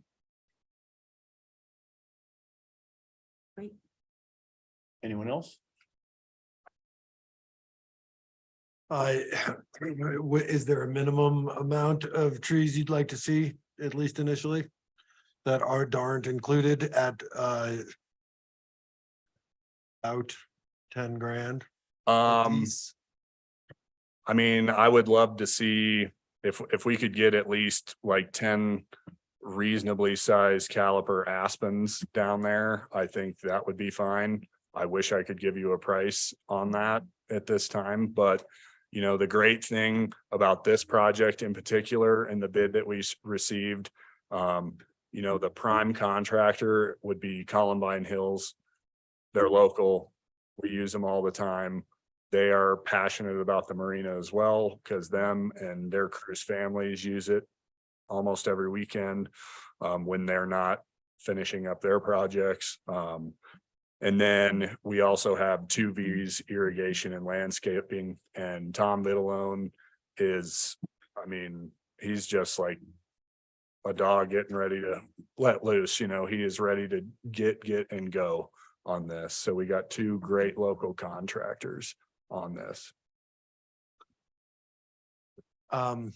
Thanks for scaling back. You know, when we first looked at it, it was a little sticker shocky, you know. But sticker shocky, there's another one. There's you know, this is wholly important to the area. And it seems to be a great compromise. But yeah, I mean, I think we could spend a little more for plantings to get, you know, to at least establish some trees and some of the more major items that would be part of the whole plan. For not, you know, not a huge amount, I would imagine, but yeah, I'm in support of what you got going on. Instead of leaving it blank on the east side of the marina office there, you know, I mean, probably some seed or something. You have to top that though, don't you? Yeah, and that's where if we use that native mix, like I was saying, you know, it can grow in a little bit different of a prepped area. We would probably have to spend some money, a little bit of T&M, time and materials on behalf of the contractor, you know, bringing some stuff in. But, you know, if we mix all of that stuff together, I would see some growth and some success in that area before we would truly want to invest some higher dollar values in getting that more established with something permanent. I think it's a good compromise and it gets us finished or close to finished, or at least, you know, not looking like a dirt patch. Yeah, I look forward to, you guys are always amazing. This is the architect design. I think it'd be cool to send the architects down to your warehouse and say, all right, what cool stuff do we have in here that we can throw out there? You got picnic tables and barrels and parklets and probably some big ass snow plows that would look really cool for kids to climb on out there. You know, let the creative types go down and look in the warehouse and enhance it without budget adjustments. You heard it, Matt. Megan, you can join too. Elena out there, you can, we'll get her done. Have fun with it. Absolutely. Awesome. Yep, I'm excited. Thanks so much for all the do's and redos. That's what I'm here for. Looks, I love this it. is a good starting point. Sorry, Great. I don't know, we're having language barrier problems. That's fine. Problems tonight. Anyways, thank you for coming back with this scaled down version My pleasure. and the efforts that you guys put into making it approachable. Can I just clarify, was this 700 grand coming out of general fund? I was gonna ask that question, if it was general fund, marina fund, or parks fund, and is it 22 or 23 budget? 23 budget. Parks? I think it's parks, capital. Capital improvement fund. Cool. Yeah, we still have to do it. Yep. Anyone else?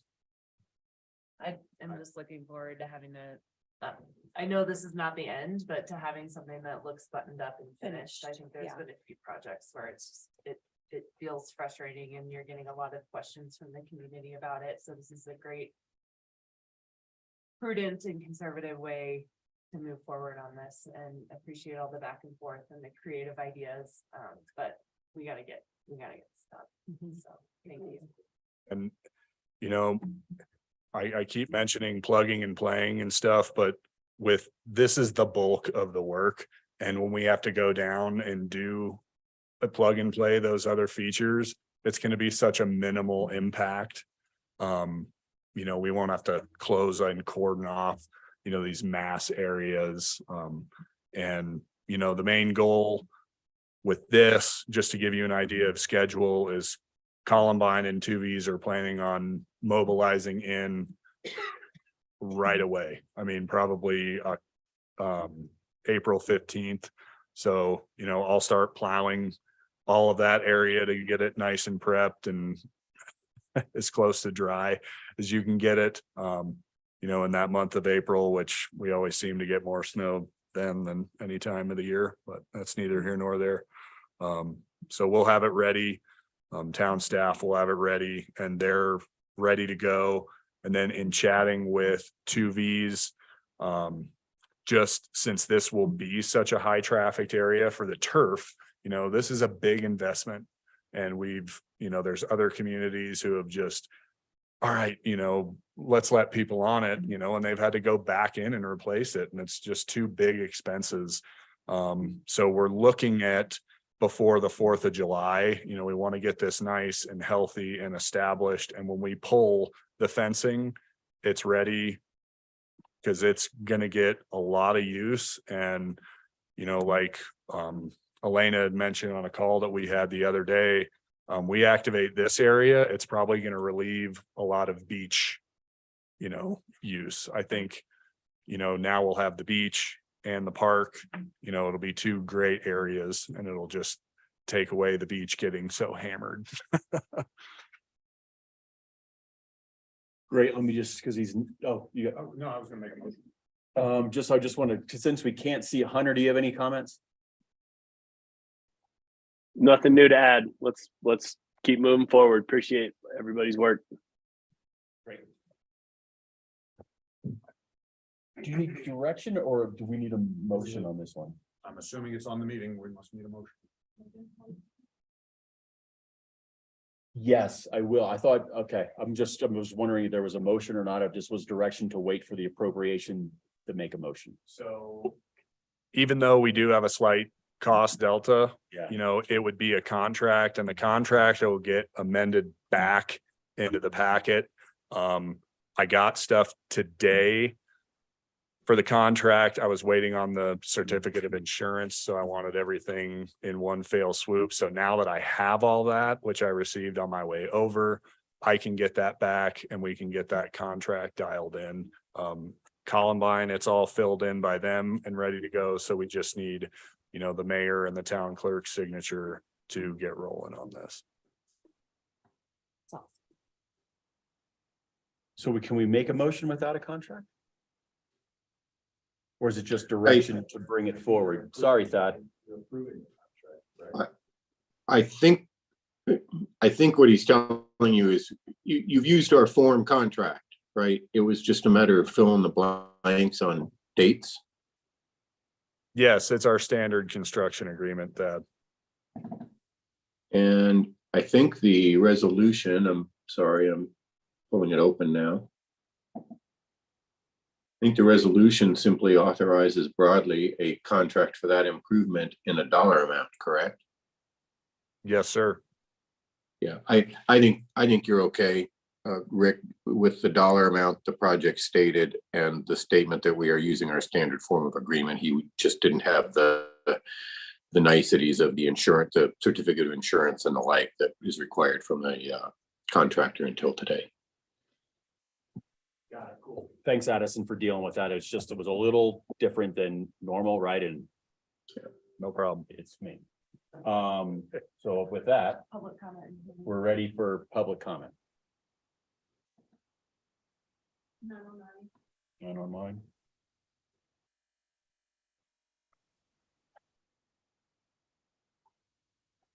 Any other council comments?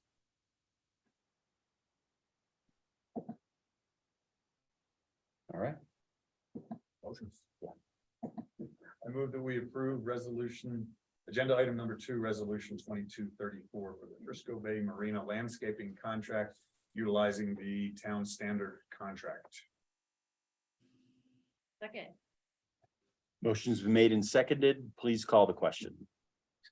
Howard. Yes. Lincoln. Yes. Malenko. Yes. Scripps Adrian. Yes.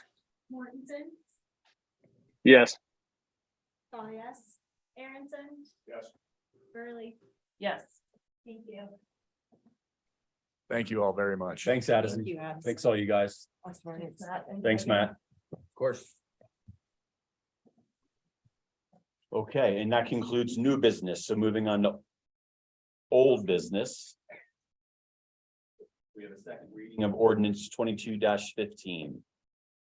An ordinance amending the chapter 140 of the Code of Ordinances of the Town of Frisco, Colorado concerning the Dillon Reservoir Recreation Area by amending sections 140-1 concerning definitions, 140-3 concerning fires and fireworks, 140-4 concerning motorized vehicles and snowmobiles, 140-15 concerning water contact activities, 140-18 concerning prohibited watercraft, 140-19 concerning boat launches, 140-21 concerning special event permits, and 140-30 concerning violations and penalties.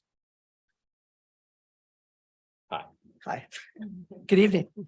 Excuse me, sorry. Before I do this, thank you very much for this landscaping. That's awesome. Appreciate it. Excuse me. So yes, here this evening to discuss the second reading of ordinance 22-15, amending chapter 140 of the Code of Ordinances. So these amendments were reviewed and approved by council on the first reading of ordinance 22-15 during the November 8th, 2022 council meeting. The second reading of ordinance 22-15 is before council at this time. Mayor Pro Tem, how would you like to proceed? Does anyone have any questions about DREC or wants to get into these amendments any further? Or what do you think? I think we're going to pose the question to the group. Yeah. Does anyone have any questions No. for Logan? Mr. Mayor online? Hearing none? I'll open it up to public comment. Mayor and council comments. Motion. I move that we approve agenda item number 1 of old business, as previously stated by Mayor Pro Tem. A motion's been made and seconded. Please call the question. Lincoln. Yes. Malenko. Yes. Scripps Adrian. Yes. Mortensen. Yes. Aronson. Yes. Burley. Yes. Howard. Yes. Thank you. Good job, Logan. Thank you. Appreciate it. Yeah, thanks for making that easy. You nailed it. With that, we've concluded the old business, and our next order of business is in an executive session. With that, I'll entertain a motion to move into executive session. The Mayor Pro Tem, I move that we move into executive session. I think there's some stuff I gotta read pursuant to Colorado Revised Statute, section 24-6-402 parentheses 4 parentheses A concerning the potential sale of real property. And 24-6-402 parentheses 4 parentheses E to determine positions relative to matters that may be subject to negotiations. Develop a strategy for negotiations and to instruct negotiators, each in connection with a potential affordable housing project.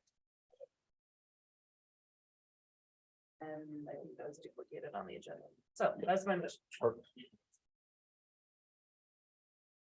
Second. I'm sorry. Motion's been made and seconded.